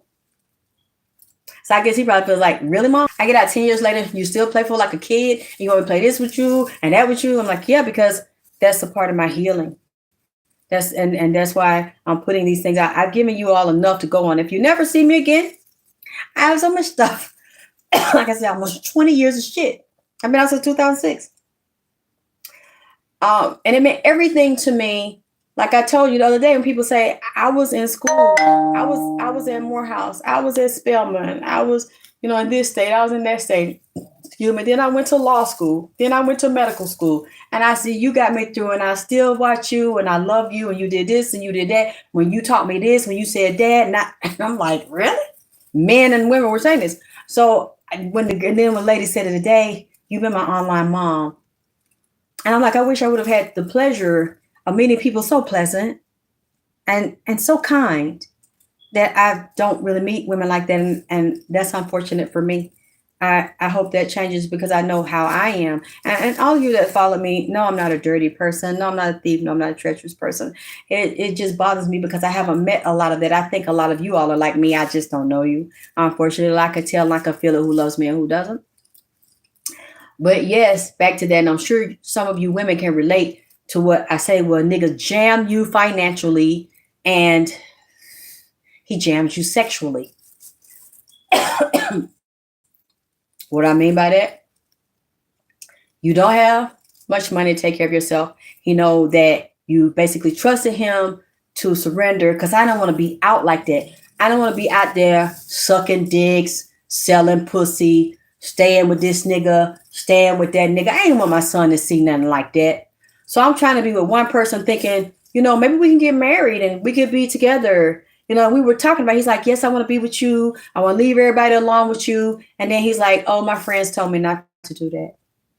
Listening to your friends.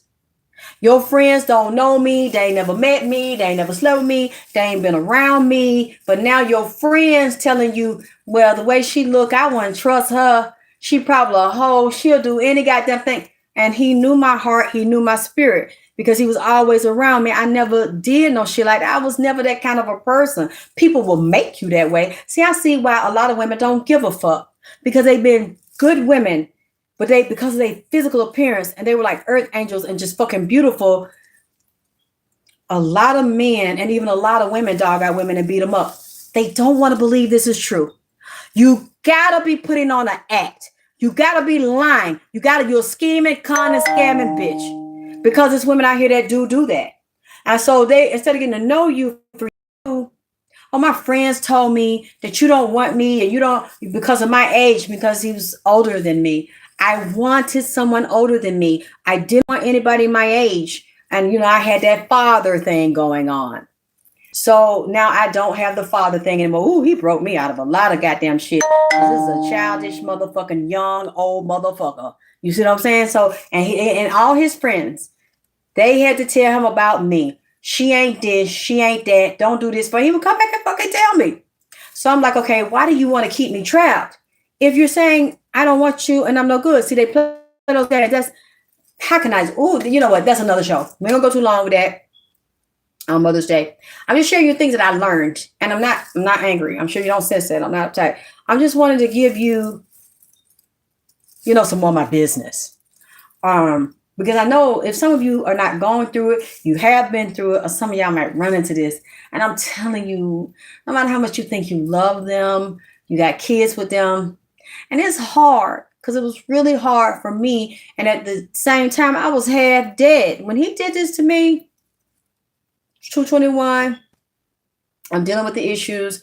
And then 223, he was still coming around. And he saw me go through that shit. I got out. I think, and I saw him last year. I think it was a year. Yes, it was a year ago because I was dealing with my face. And I had told y'all before how he was just hysterical. He was glad it was happening to me. Why? Because I don't want him. Why? Because when a narcissist breaks up with you, they want to see you with nothing on dope, on Skid Row, eating out the goddamn garbage can. You over there goddamn roasting some shit, some meat in a pan over there in the goddamn Piedmont Park and shit, or one of the other park. they walk up your ass roasting a rat and done pull the skin off of him and got you some salt and pepper. You done stole some pack soda out the goddamn restaurant because that's the best you can do, and then went in there and beg for $1 so to get you a can of goddamn beer. See, that's what a narcissist wants to fucking see. They want you to be worse off without them than you were with them. And that's the only way they can really. They are demonically possessed and they got a psych problem. Because it's like, I love you, I hate you.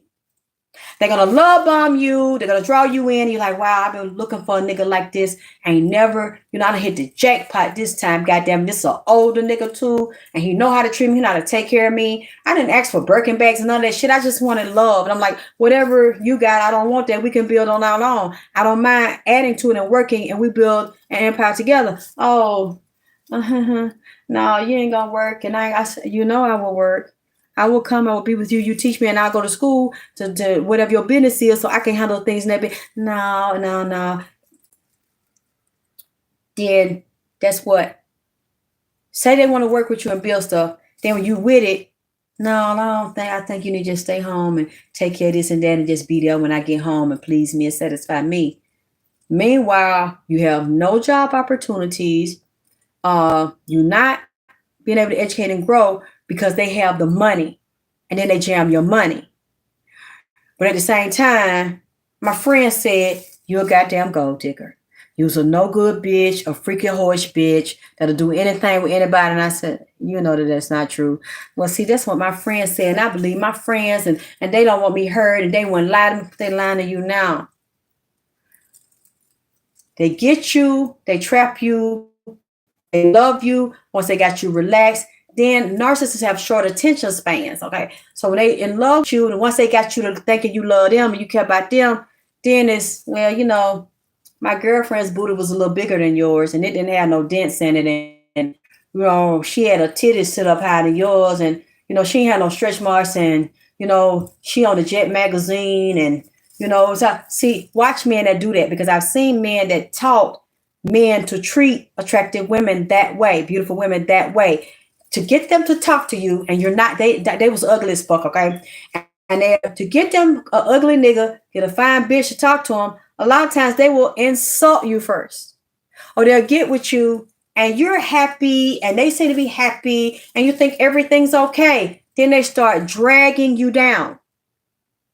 Nitpicking you, especially if they know you've been abused when you grew up, you got insecurities. What they're going to do? They're going to always tell you, another woman was this to me, and she used to do that to me, and we used to do this sexually, and do that to me. And I'm like, is that where you are? I mean, because if you're good to me, I'll be good to you. Then you do those things, you a goddamn hoe. Because, bitch, how you just did it to me? You know how niggas is? You can't, like with narcissists, you don't win. And you might have really, because you're intuitive, you can sense a nigga dick, his ass, his nuts. You can sense what the nigga thinking, how the nigga feel, what to do, what not. You just an intuitive bitch that's also a goddamn freaky, slick bitch at the same time with your lover. You're not doing that, or you have not done that to everybody else. And then a man will say, I want this, I want that. And this your first time? Wait a minute, goddamn, wait a minute. Now you're a whore. You're a liar because you done tapped into something and you done goddamn it set that bomb off that ain't no bitch set off that they've been begging for. See what I'm saying? You can't win. Sometimes best keep your pussy to yourself. When you know somebody ain't right in the head, and I didn't understand that with narcissism, but it was just like how my mother was. It was just in a man's body, that spirit. As you're wounded, you're going to attract that same spirit in a different body. And when you deal with the wound, and you release the pain, the wound closes. You don't have a sore that's festering anymore. You can't attract it. You might attract it, but you're not going to open the door and let it in because you hear. That's what I was saying earlier. I'm happy being single. If I have a choice of being in a relationship and being with someone that would do that, keep you broke. Every time you think of an idea, you want to create a project, I don't think that's going to work. And I'm not going to invest in that. But I invested in this person, and me and this woman's doing this, and we got that going on. We got this. But then when it comes to me, oh, you need to stay at home. I don't think, because they want to jam you up, they setting your fucking ass up. Now, everything you did to please them, you stay there, you cook for them, you please them, you keep the house clean. Whatever they ask you to do, you never say no to. It's like, I don't want you, or start withholding things from you. But they want you to keep being wide open. And you used to that as a kid.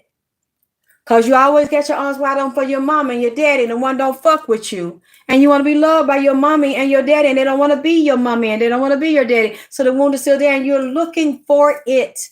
Anybody that'll give it to you, or anybody that kind of reminds you of the mommy figure or the daddy figure, and then you think the sexual part of it, that means they love you and you pleasing them, they like you. It doesn't. Then when you decide you're growing, you're developing, you're figuring these things out, or people are talking to you until you get the fuck away from this nigga's sick, and you're never going to be enough to him because something's wrong with him. There's nothing wrong with you. There's other than you're hurt, but you're divine the way you are. I don't care who listens to this. You're divine the way you are. I don't care if you're fat. I don't care if you're skinny. I don't care if you're young. I don't care if you're older and mature and seasoned and sexy and grown. And somebody still say you're not enough, or you're too old, or you do this, or you do that.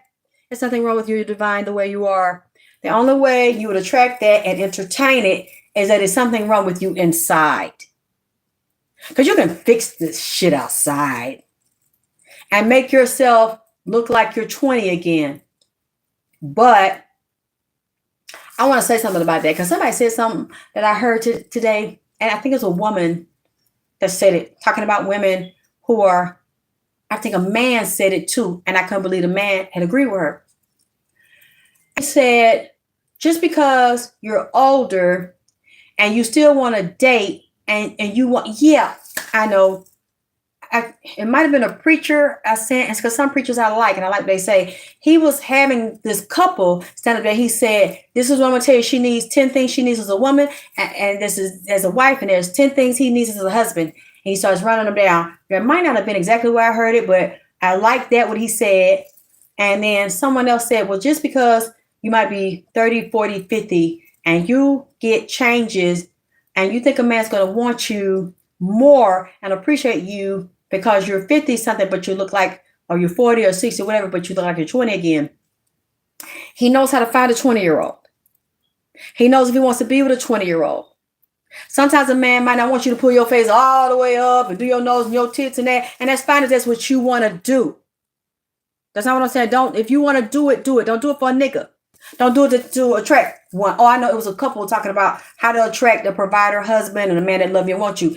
He said even an older woman can meet a man. He could be younger. He could be her age. He could be older. That's in love with her, older, with her face. Or her body might not be looking like she's 20 again, because that's not what he's wanting. He know how old you are. He know what you look like, and he would have been talking to you or been around you if he wanted you to be 20 again and you're 50. He likes your character, the life skill, the energy, the wisdom. Women that are older, that have been through a lot of shit.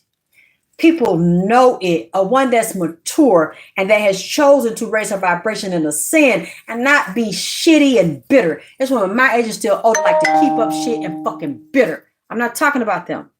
And you could see it on their face and all on their fucking body. And they look miserable as fuck. I work not to do that because it's going to tear you up.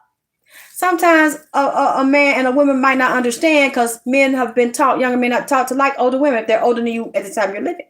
And some younger men really be liking older women, and some women be like, is this a joke? Is this real? Like, he like me? I know he know how fuck old I am, but he nigga said like me. This gotta be a joke. He just wants a pussy, whatever. See, you be finding out, no, he really like. I've had younger men tell me they were crazy about older women. They might have been in their 20s and 30s. The woman could be in her 50s and 60s. He knew she wasn't 20. He knew she wasn't his age. But he was crazy about this woman. I talked to several younger men like that, crying to me. And these women were not what you call attractive and fine in comparison to somebody his age in their 20s or their 30s. You know what? Because men are smarter than you think. And all men ain't about fucking somebody and thinking you're only hot because you're under 30 or you're under 40. And now you're hitting your old mark. Some young men may have mother issues, may have a lot of emotional problems in abandonment and foster home, in and out of jail. They have a lot of issues and they're looking for an energy in a pussy. It's a certain energy that some women have and other women don't. And when a woman is nurturing to a man, calm and soothing to a man, and she might be chronologically older than him, and she has the type of, she's an empath, she's a psychic, she's a medium. So when you are that, you can read people's souls. Some people might not want to be around you, and some men might be scared of you and think you're creepy because you can see through them. I've had that issue. But just because I see through you doesn't mean, and I still fuck with you, doesn't mean that I don't see your flaws, and or I see your flaws and be like, ugh, I don't like him. No, I might see your flaws and I fuck with you because I realize you're a good person, you're a good man, and you can be loved. You are loved. You are capable of being a good lover, a good friend, a good teacher, a good protector, a good provider. But the women that you've been with and that you know, they know that, and they just were narcissists and they just vampired and sucked off of you. So some people think, oh, when she sees this, and oh, she's not gonna be my friend, or she's not gonna want to be my lover. I'm scared to get close to her because she can see, and she ain't gonna like me, or I don't think I'm good enough. Why don't you let the woman tell you? Because you probably already know. If she's an empath and she's a psychic, she can see you from wherever you are in the world, wherever you are in the city or the state. She can see it because it's in the Akashic records and it's available for people to see what they need to know. And someone that is an empath and that's righteous, your angels and your guides are going to tell you if it's danger there and what you need to know. And it might not be danger, but they'll tell you, look, he's been wounded. He's afraid to love you. And he's afraid you're going to judge him because you can see, and he doesn't feel good enough for you. So you got to handle him this way. Y'all need to talk. So he can see, you might see, but you're not judgmental. Or a man might see all this hurt in this woman, and this woman is fractured as fuck, and she don't know how to heal, and she's all over the place. But you know one thing she wanted that she never had is she really wants love. And if it's a mature man and somebody really righteous, either you're going to be a friend and you're just not going to go there with her, or you don't want to be friends with her at all, or if you want to be her lover, you want to be a friend first and get to know her and y'all talk. And you open yourself up and she see a man dick can hear you just like a woman pussy can hear you. That's what they're supposed to do. That's what they made for. And the right person, right woman with a man can hear that man from a woman that done beat him up his whole life, even from his mama to his lovers to his wives. And the same thing for a woman that's all over the place. Everybody done use and abuse her. And now she's like, I'm fucking everybody. I'm doing orgies. I'm fucking niggas. I'm taking their money because everybody did it to me. And she's all over the place with that. And you think she's tough, but really inside she's not. She's wounded. And she needs a man to understand her and to accept her and love her. Whether that's an open relationship, whether my wife got two niggas, we all live together, don't matter what it is. As long as you accept her unconditionally as she is and you soothe her and you help heal her, because some women just like that. They naturally like that. They might have to fuck 5 or 10 times a goddamn day. Some men are like that. If you ain't with that, then you unequally yoked with them and they're going to cheat, or it's going to be a lot of fighting and drama. Everybody need to be on get somebody to be on what the fuck they on. Because I can't just fuck you on. Shit, I know I ain't built like me, but if you know you built like that, you need to meet you a nigga like that. You know, if a man built like that, and he's a nympho, goddammit, or where it's 5 or 10, goddammit, times a day, you sitting there talking, I got to get off the show, nigga want to fuck, I got to take a break to fuck. Then after we finish fucking hour later, I'm in there cooking, he ain't fucking me over the goddamn stove, and then We fucking all night. I mean, every day this thing got to fuck like that. You know what I'm saying? I said, did you need to find a woman that's on your level? Because there's plenty of women that do that too. I can't judge that. You need to get with who balances you out and who will not judge you what the fuck you do, because y'all with that shit you with, goddammit. Y'all on balance and y'all can please each other. I talked to the lady, I think she was a police officer or something, and she was like, my husband be at home and he take care of shit. He had a fine ass husband too, goddammit. I mean, he had the best of both worlds. And she like pussy too, but she wasn't gonna let that dick go. She's like, I came home. I think it was a long time ago I did an interview. I don't know what the fucking interview at, because they started racing a lot of my pages and blog talking all that. They were real good ass goddamn interview. Well, freaks would call me and want to talk because they knew I wasn't going to judge. And she was like, I came in from work and he was in the house and I heard him. He was in there fucking a bitch in my bed.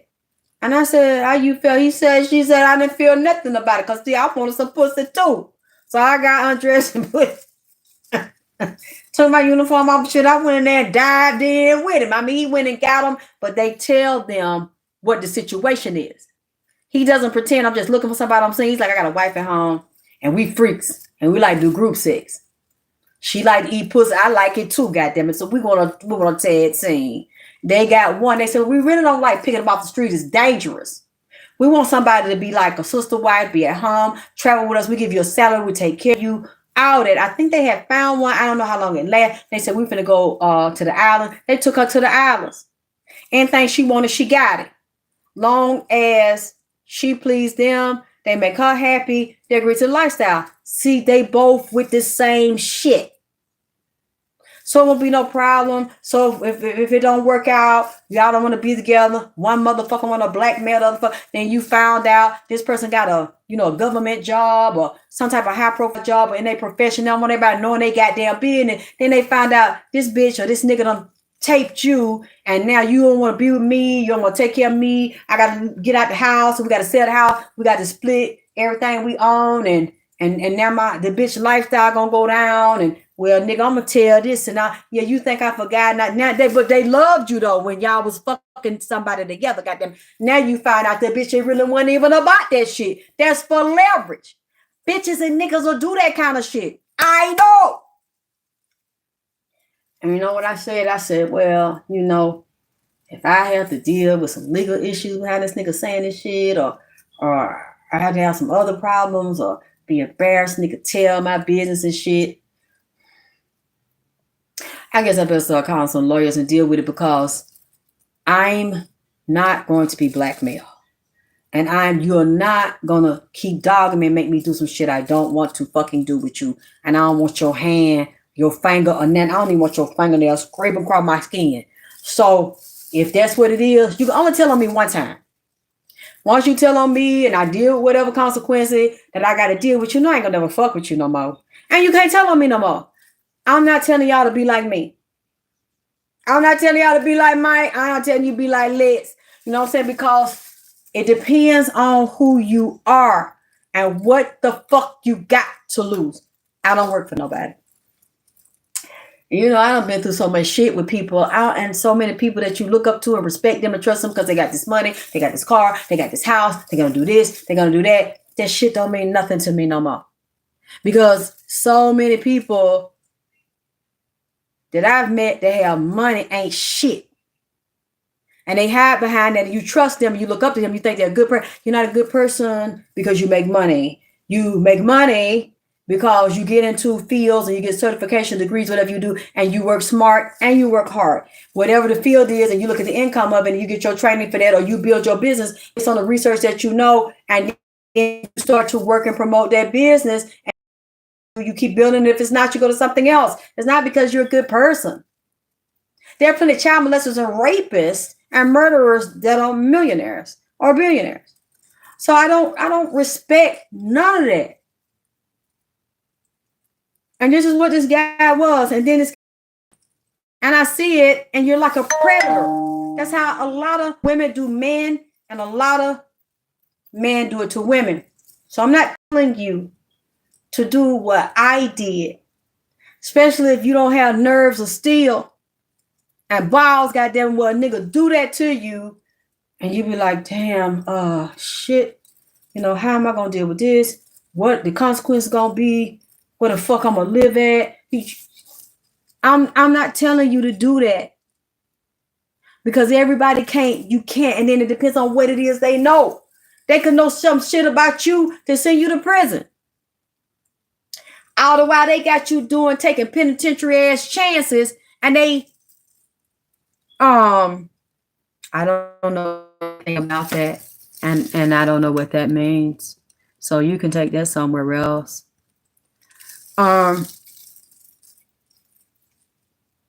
They reaping the benefits of you taking penitentiary chances, and they eating good and traveling good, living good.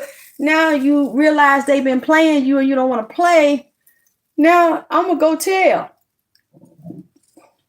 I'm not saying, I know you miserable, and you might have to find a way to work your way out some bullshit like that. Goddamn me, if you know you facing a lot of time and they can prove that you did the shit, or you don't even want, if they cannot prove it, think about what you said and maybe trigger an investigation and call them people. You're gonna have to, I'm not saying that you should stay and spend your life till you die in misery. You just need to find out what your rights are, and you're gonna have to find out who love you and really fuck with you, in case the bitch decides to slander you and trash you because she mad because you don't want to let her fuck over you, don't want to play with you. And really, a lot of times, y'all be surprised. I done met men that be going through this. A lot of men be held in marriage because of blackmail shit or money. And you be like, well, why is he being with me, but he won't leave home and commit? Because she got something on it. And he can't tell you. It could be a combination of things. It could be spiritual things, as well as financial things, as well as legal things. But she blow up this nigga spot. And blowing it up might mean this nigga got getting handcuffs. This shit is really going on. And you think these marriages are so perfect, and these people acting like they happy for appearances.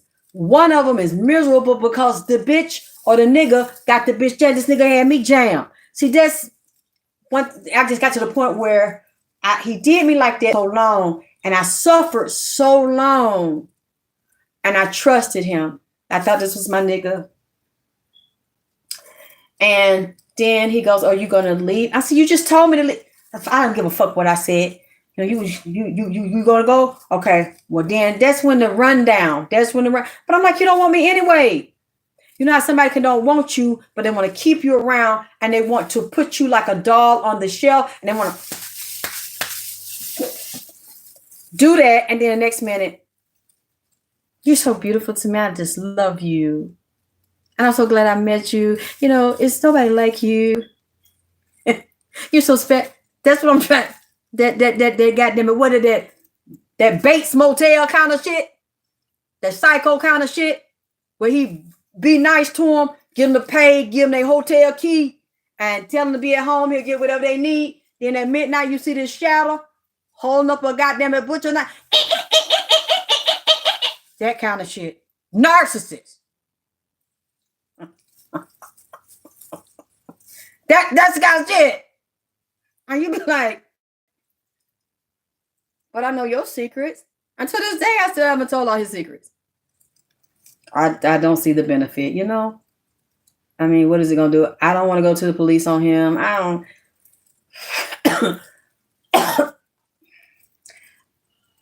don't even know how to say what I want to say. Sometimes, yeah, you can get justice if you've been done wrong. It's righteous justice, but and it's stuff I've been holding for years. I never told, and I'm not because he doesn't deserve it, but I don't know. Like at this point in my life, and the way I feel, and I'm growing, and I'm learning, I'm becoming a better person, I'm becoming a stronger person, I'm becoming more mature. Yeah, I went through that, and I almost died, and I'm still dealing with things I'm recovering from, but I got out. And thank God, by the grace of God, I'm healing, and I'm grateful. What is it going to do for me now? I mean, some of you all, might disagree. He told this on you, he said that.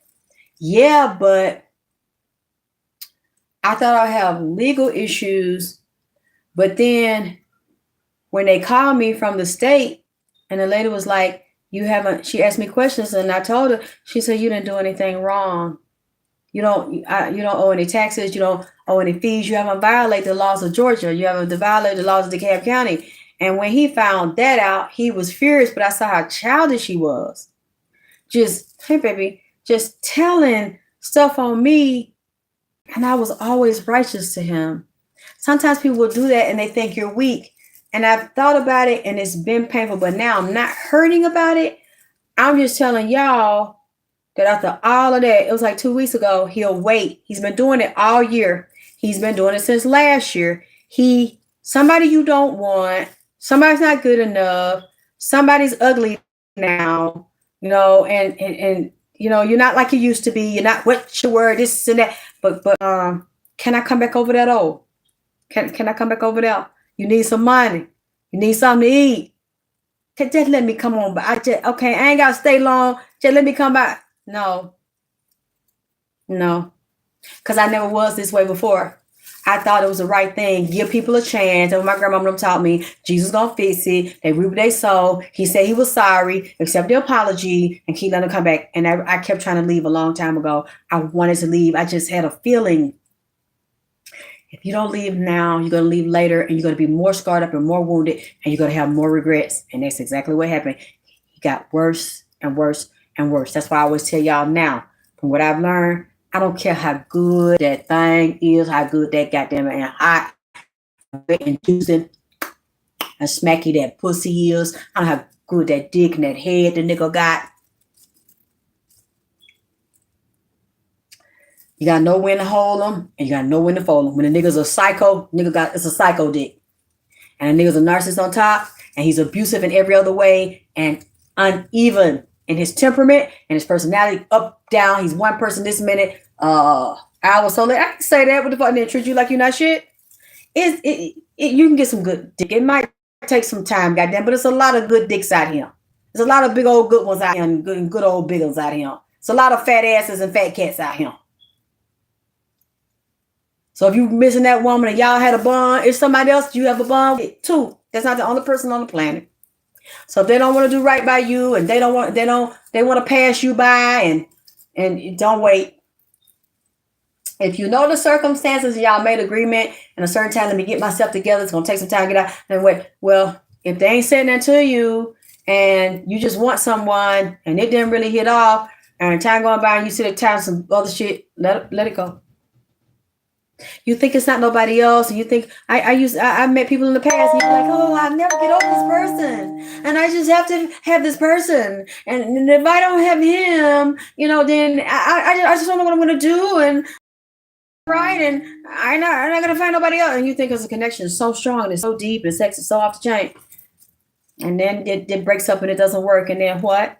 You find someone else that you be like, God, you feel the same way, or it's the same energy. And it's the same kind of click. Not with everybody, and I'm really picky.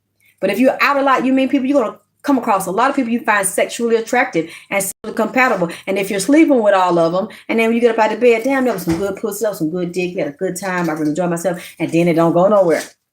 Because that's the only connection that you had. That intense sexual magnetism and an animal attraction that you have, and you think this means it's going to be something solid. It just might be a sex connection, baby, a low-level sex time. A demon, a incubus or something on them, and you want to drink them like you drink a good drink because they're addictive, they're soothing, and they have this energy that you like, but their heart chakra is not open, and the attraction is not deep enough, even though y'all fucking, to take it to another level. But it's always someone else, and it's always someone better. And when I say better, I don't mean better than the other person, better looking than the other person. That's not what I mean.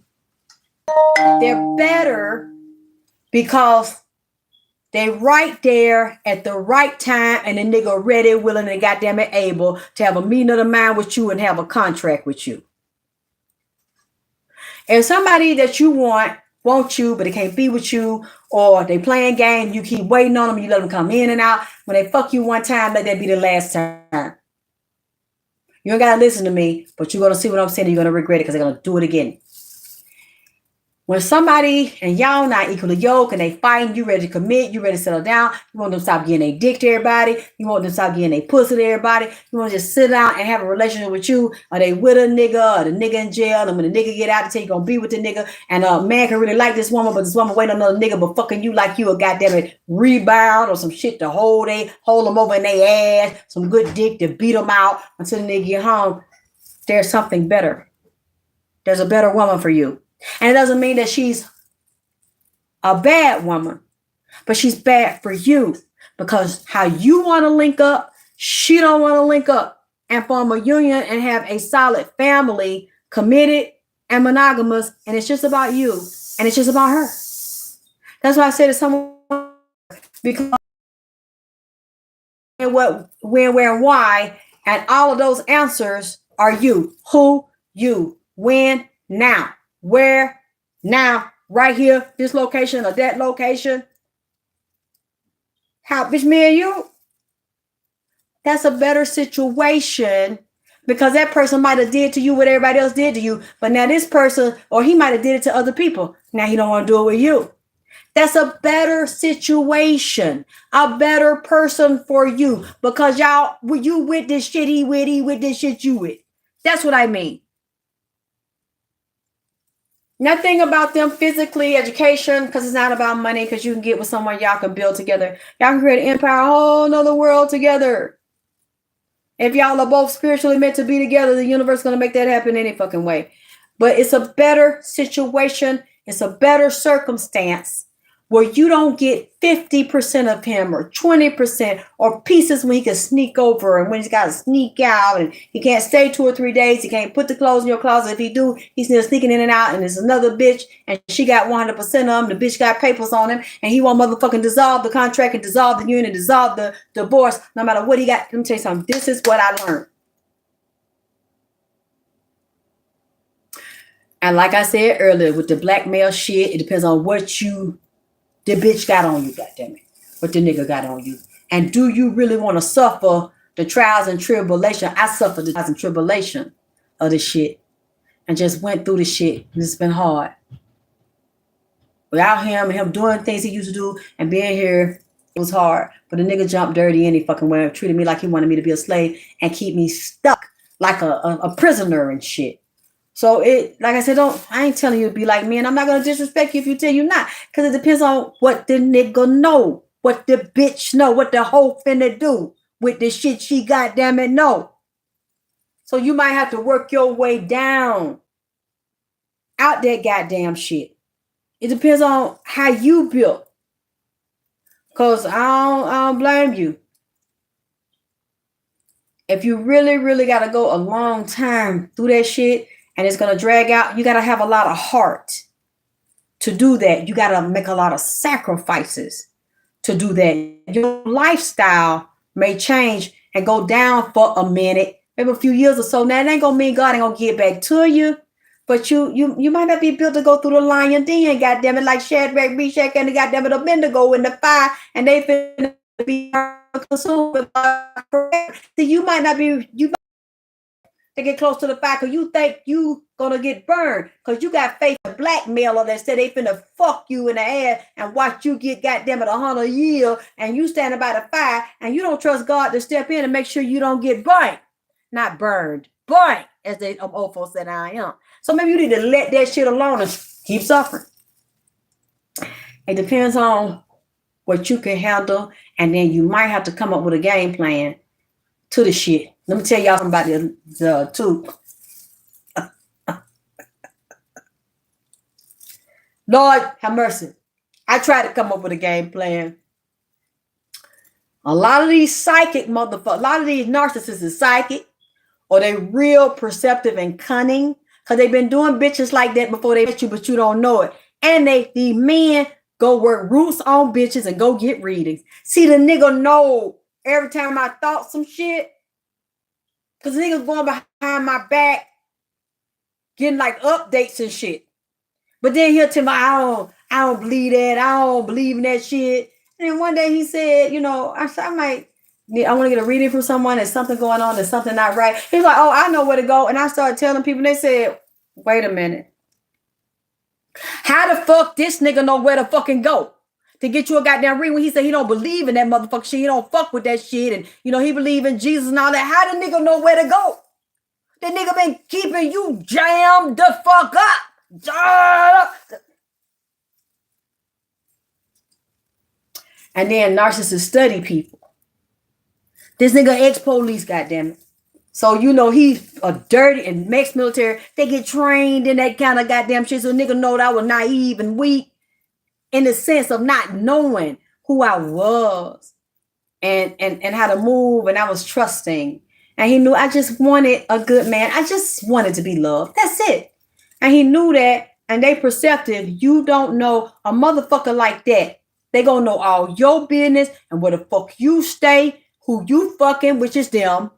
Because they got your ass jammed where you can't go no goddamn anywhere. And they got people spying on your motherfucking ass. They know everything about you. And I bet you if you ain't living with them, you find they got a bitch, a wife or something, you're going to find out everything they told you is a motherfucking lie. See, they can see, you know what? I've been on here too long. I'm sorry. Why y'all didn't tell me what time it was? I told y'all I wasn't fucking with y'all like that no goddamn more. If y'all don't want to fuck with me and donate and support me. I don't sit here and talk this shit and say this shit. And I'm just looking down at the clock. Wow. Let me get my ass off of him. Yeah, Shay, you know what? I didn't know how to spell it the Ebonic style. Oh, you so sweet. Tell me I never leave. Y'all all say that till you get us. You spelled it, and I didn't know how did you spell it. You spelled it like it's a word. But you know how country. What I had said, yeah, a couple of weeks ago, I coughed and I said, damn, I said, when the Pope was here with Queen Elizabeth over there, and the little dog walked by, and I said, see, somebody want me to tell, it's my throat. And then they spelled it, throat. I said, look, I know it's throat. I know how to pronounce the English word throat, but goddamn it, it's throat. Yeah. Like I told my son, you get somebody that sucks some good dick, I know how to take it down. They take it down and they throat. When they get it all the way down in that goddamn it, that's that throat head. That's that good head when it down their throat, not the throat. They prissy and shit playing when it's just a little bit in the throat. Now, bitch, go on, take it down in your throat.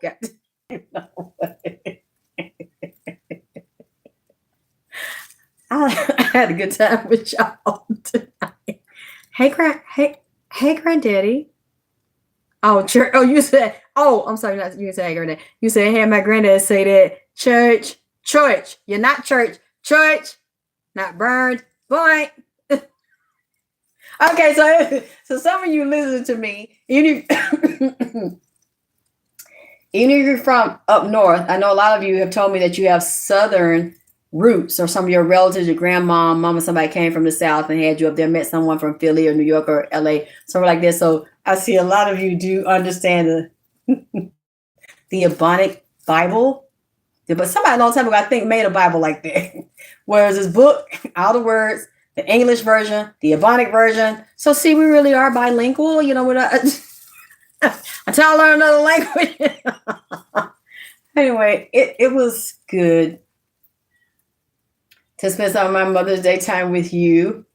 And for the ones that have told me that I was like their online surrogate mom, wow. That means everything to me. And because you told me that, I'm like, let me just do this one video and explain why I don't feel ashamed of anything I've said about my life. Only thing I am ashamed about is that I went through it, that it had to be so bad, that it had to be so hard. I don't like anything about the past things I told you. I don't like that life, and I'm not going to have that life anymore. But unfortunately, I had to learn how to endure it without getting on drugs, without being a stripper, without being a prostitute, without killing myself, without putting myself in a position for an abusive relationships, for some or dangerous situations for someone to take my life. It was very depressing. It was very hard. You all know that was single mothers and went through abusive similar things like I did. And you just sometimes you wondered, am I gonna make this out? Am I gonna make it out alive? Will this ever change? Am I stuck in this until I die? Like, when is this gonna be over? I wanted you to know that I went through that and it took a long time, but I'm out. I had to get the courage, and then I got a lot of stuff to heal. I don't want you to be like me. And a lot of you are not. And I'm proud of you when you tell me what you're doing at a younger age than me, and you didn't have the baby to deal with, and you weren't afraid. Even if you did have the baby to deal with, you were my age, you weren't scared to jump and not worry about the child being okay. And also, you did more than I did, and I'm a late bloomer, but I can't waste my time feeling bad about what I didn't do and shoulda, woulda, coulda's done. I can go walk through that process and shift the things in my mind. And I've learned how to do exercises so that I can be at peace with it, not just at peace with it, but comfortable telling you. I know a lot of times it's not good, but she said, yeah, that's how people know your business to do things against you. No, right now, in real time, you don't know my business to do anything to me. Those things I told you because they don't mean shit to me. That's my past life, my testimony. Those people I don't know where they at. I don't participate in anything like that. I don't let people fuck me over and do shit to me. I don't fuck with niggas that would do no shit like that to me. So the stuff that I told you that happened, no, it's not just 20 years ago. My child's 36 years ago, over 36 years ago, before my child was born. You can't take any of that and bring that up to 2025 and set me up or use me in any kind of way. That shit's done. It's so old, fucking 2-3 decades ago, almost 40 years ago. It doesn't even fucking matter to me. I don't give a fuck who knows. You can't blackmail. See, that's another thing. Nobody can take nothing from my past, nothing I did, or who the fuck I did it with, and say, bitch, I know who you are. Somebody did it the other day. Instead of calling me Alexis, they were like, hey, Tia. Okay, well, y'all all know that. I told them when I first came out in 2006, 2007, my birth name was Tia. Okay? Tia Wilson, like my father, Jackie Wilson. Okay.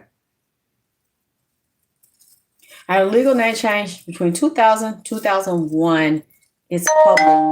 I told it. Nobody would have known if people around me knew, but nobody in the public knew. And what I didn't want, people tell a lot of lies on me anyway. I don't give a fuck. Only thing I've said to y'all that I didn't understand was why they always had to be sexual in nature. People don't know me, don't nobody know me, never met me, never screwed me, never been to where I live at, but then they can tell you all this sexual rundown on me. I don't know why they have to be sexual. That's the only thing that's still confusing me, but they do that to a lot of people, so okay.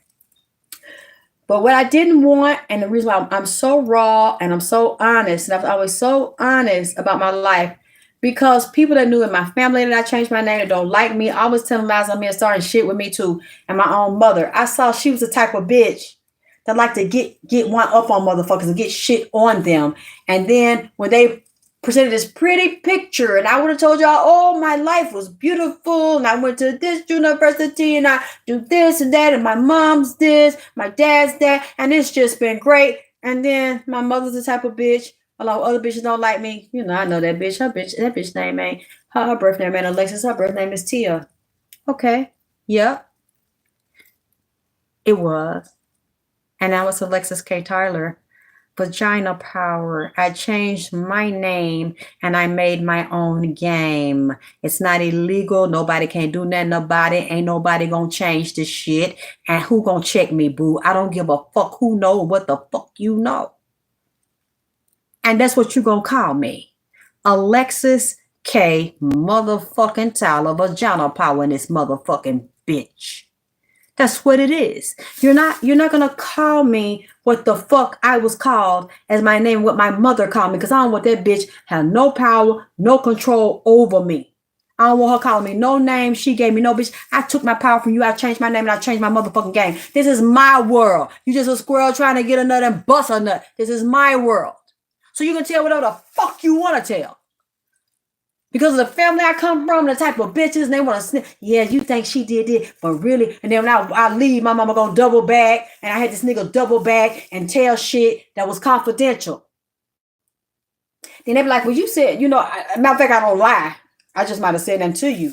And then my mother said this, my mother said that, mixed a whole bunch of lies with a little bit of truth. And like I told her, you're not to tell on me. So no, I wasn't comfortable always telling, look, this is what it is. Y'all know when I came out and bust on the scene in 2006, I was fucked back then. And I'm still the same way. And what it was, I told you every fucking thing. Because I know how the women are around me and people that knew me. Yeah, well, her real name is Tia, and she used to do this and she got a baby by this nigga and do this and that. No, you can tell. Because it don't have no sting. It don't have no blackmail. Can't nobody blackmail me. You can't tell shit on me that I ain't already fucking told. Now, like I said, what goes on in my life, I don't need to discuss because I've told you so much fucked up shit that I have been through for you to learn from. That's all. And because of my profession and what I teach and the way I teach it, I felt obligated to tell you how it's a lot of professional people and so-called spiritual people with all these degrees I don't respect, I don't trust. It sounds good and it sounds correct, but they ain't been in the trenches like me. They ain't slept outside in fucking 20 and 30 degrees like me. They didn't have a baby that was homeless like me. And I get a public assistant like me and have your own family say you're not shit to them and smile on your face and I don't like you, but then they admit, but I watch all your videos though. And I'm here in the city and none of them will fucking take me in. And then if they do, they talk about it, and put you down and stab you in the back.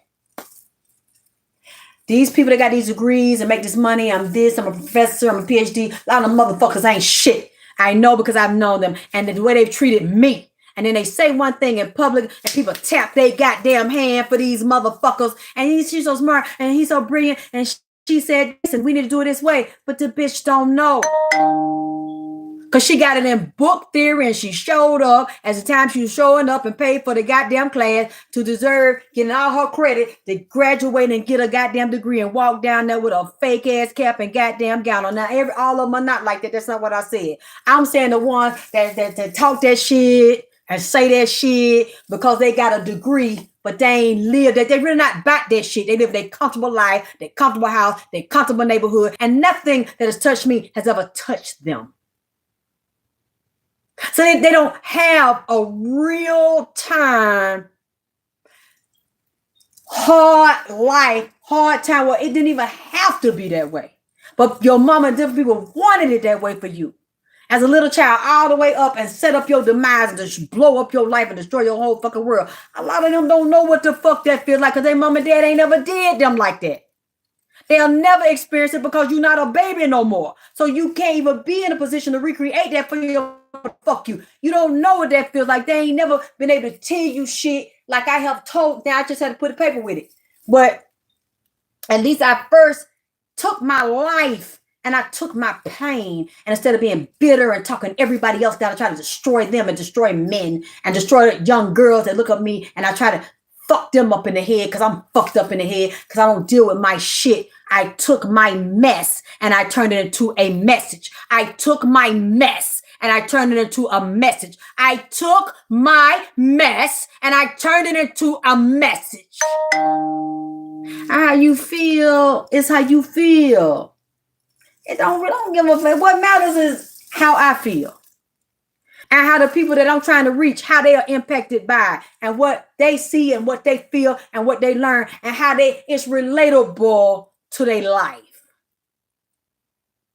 That's what comes, like I said, this chapter, I don't want to do this no more.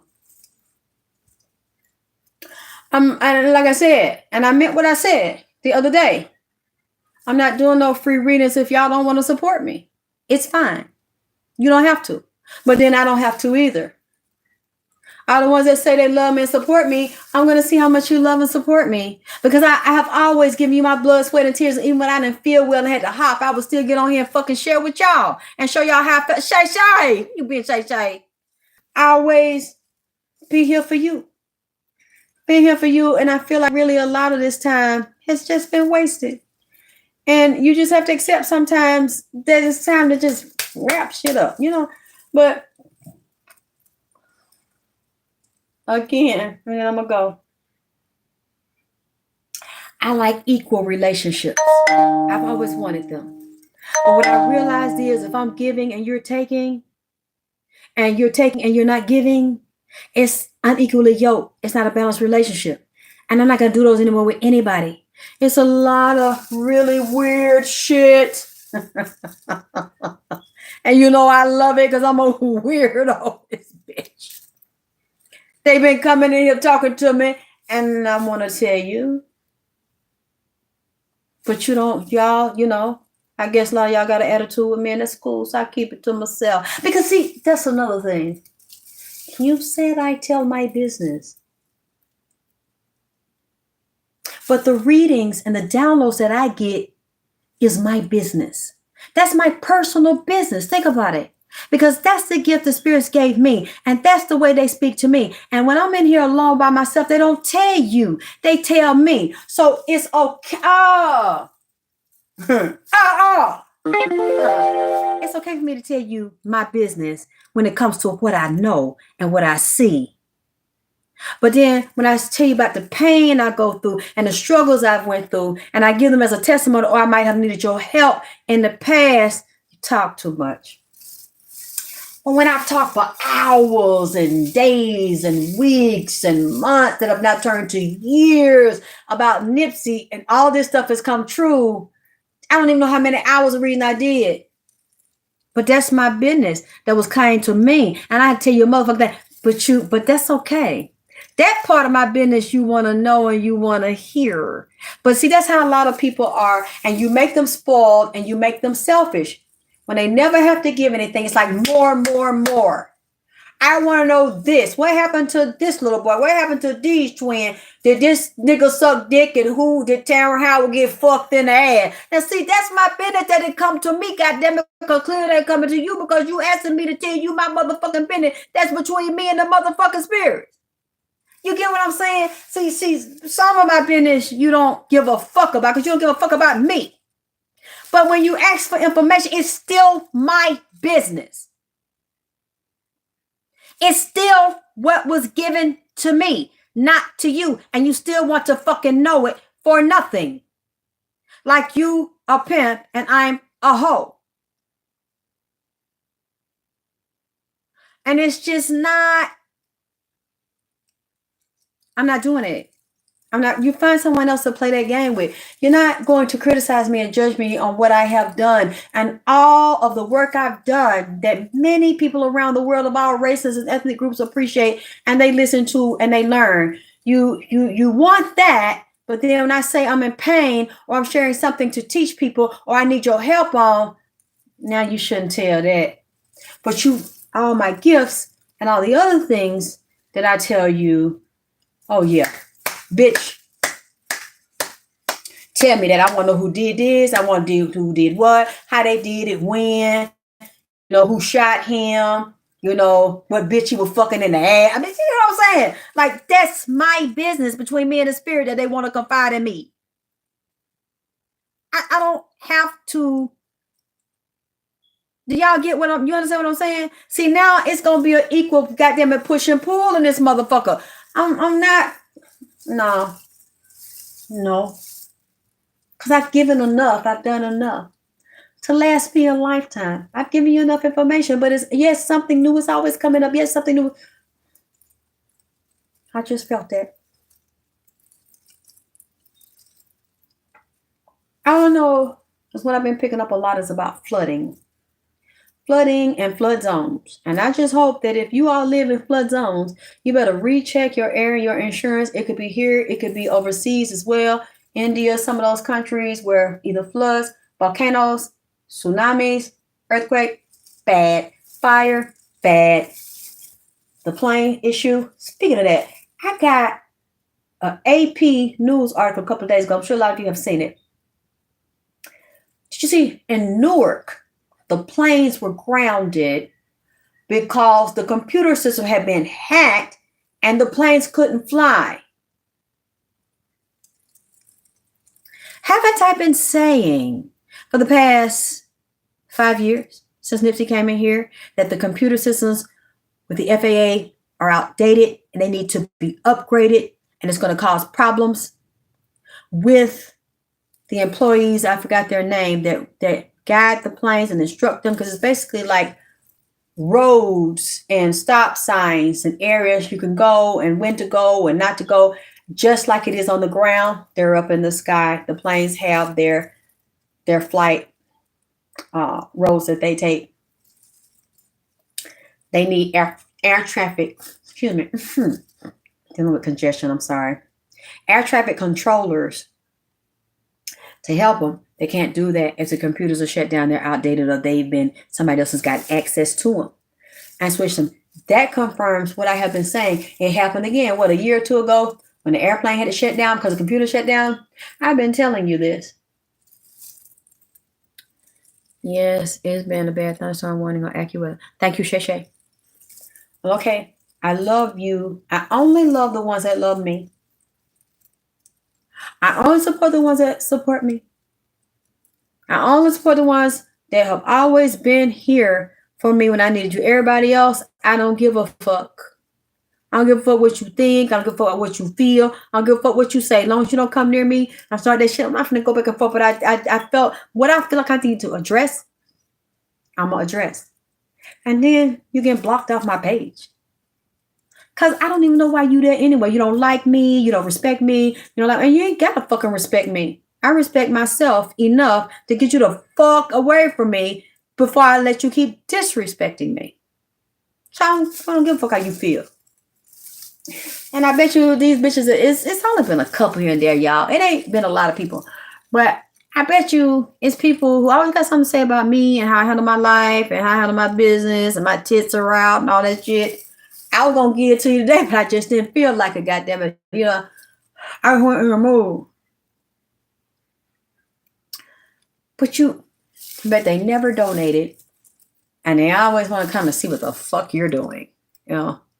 So you're getting blocked. That type of shit and the insults, you're getting blocked. We ain't gonna do no, I'm not gonna do no tit for tat with you because I got better things to do. I got more important things to do. Anyway, I think it's probably getting late. I love you. For you all that took time and spent some of your mom's day with me. And it's bad. Newark resident here. Twice the radar screens went out. Twice in less than 3 weeks. Were you on a plane, Michaela, on the airport, or just seen it on the news? Wow. Did they fix the problem? Is it okay now? Did they update the system? Because it's going to happen again. What happened? Monday left you broken. What's wrong? You say, Shay, we love you. And if you need to make a lot of your vids members only. They won't let me do it on YouTube yet. Remember, they won't even give me a partner. And I've been on here almost 20 years.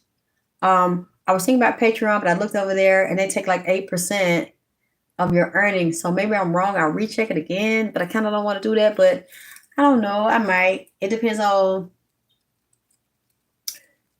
the members. And I guess I got to build up my popularity. Everybody know I'm there. So yeah, I'm really serious because I can't take this anymore. So I'm willing to continue to be loyal and to continue to give all the information I give the way I give it to those who want to be loyal to me. All right.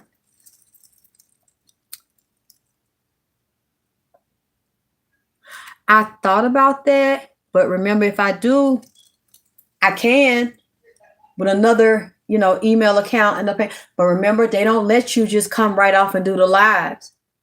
I think I'm going to have a trial period or maybe get a certain amount of subscribers. I think it was 100 subscribers or something. That's what they told my son.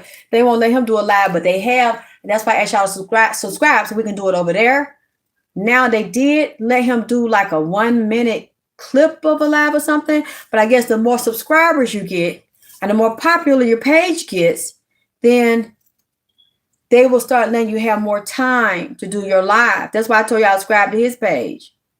Because we can do it like that. You actually read my mind, baby. That's why I've been trying to get y'all to help and build it up so we can do that. So I'm glad y'all are reading my mind because that's what I've been thinking. But I love you. And you said, Mika, you said, no, I didn't fly. And since I'll probably never get the real ID. Yeah, we all got to get the real ID if we want to get on the plane, baby. It's nowhere around it. And I think we're right now in May is where you got to have it if you're getting ready to fly. I got to see what the deadline is. A deadline. Can you go get it? Because even though we don't like it and we know what that means, and we're coming into the new era of the mark of the beast, baby, we still can't avoid it because if they shut everything down, and in order for us, and they shut cash down, and we have to go to a digital system, which is, as you can see, where it's moving to, and you'll be ID'd by your retina fingerprint and where the chips, and a lot of people already got the chips. And just like it speaks of in the Bible, there's a period of time when we're going to have to endure it, being under the mark of the beast. A lot will survive and a lot won't. See, I can't really, I don't want to get into it now. I already been on here long enough, but I'll see how y'all decide you want to treat me, Jesus. Because there's a lot more that I woke up. I was trying to relax last night and the night before. And what the fuck? I turned to see some shit standing in my goddamn bedroom. It was a shape like a man, but it looked like a goddamn snake. A snake man all over, goddamn. It was several of them. They were different goddamn colors. I said, wait a minute. And I'm turned this way. My whole body turned this way. I felt them staring. The fuck? And turned. What? Looked from down on his feet all the way up. He started talking. He did that last night and the night before. It was a Groupon. What did he say? This is an app called Prism Live Studio. It lets you live stream through app. But can you make money though? Because that's what I'm concerned about. I'll check into it. I'm trying to get off here up there cutting up with y'all. I enjoyed you. Thank you for spending some of your mom's day with me. You said yes, because I really will pay for more. Dirk? Is something going on with Dirk and LeVon? Is it King Von? Something else came up with the case? I didn't know. Somebody sent me a picture of King Von, one of his friends today, and I clicked like on it and shared it. That's my baby. That's the baby of the group. I had been out of it. I got to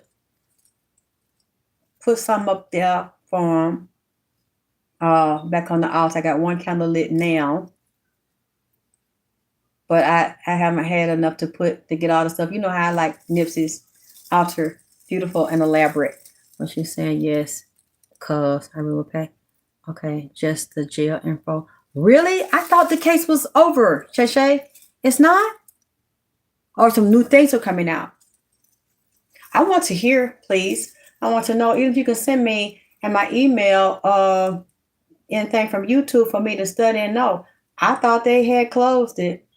And I really don't like how they did him, little Tim and that other boy, Quando Rondo.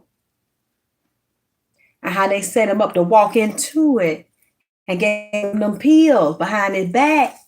Like I had told y'all, them was some good ass reading. Then we could have a good time to read, but it wore me out. It tore my ass down, baby. Having those spirits come here and keep me up all night. The souls of people, but they're still a living, really people, just not a real living body. You say, thank you, baby. You say, yes, he got charged with stalking and a double. Who got double life? Who got double life? Somebody got double life, Shay. Who went to jail, baby? God damn. Mm-hmm. Trying to wait for the answer. Mm-hmm. Trip. I don't know what that means. But yeah, just fill me in when you can, Shay Shay. Let me get off of here. I love y'all. You have a good night. I love you. Mm-hmm.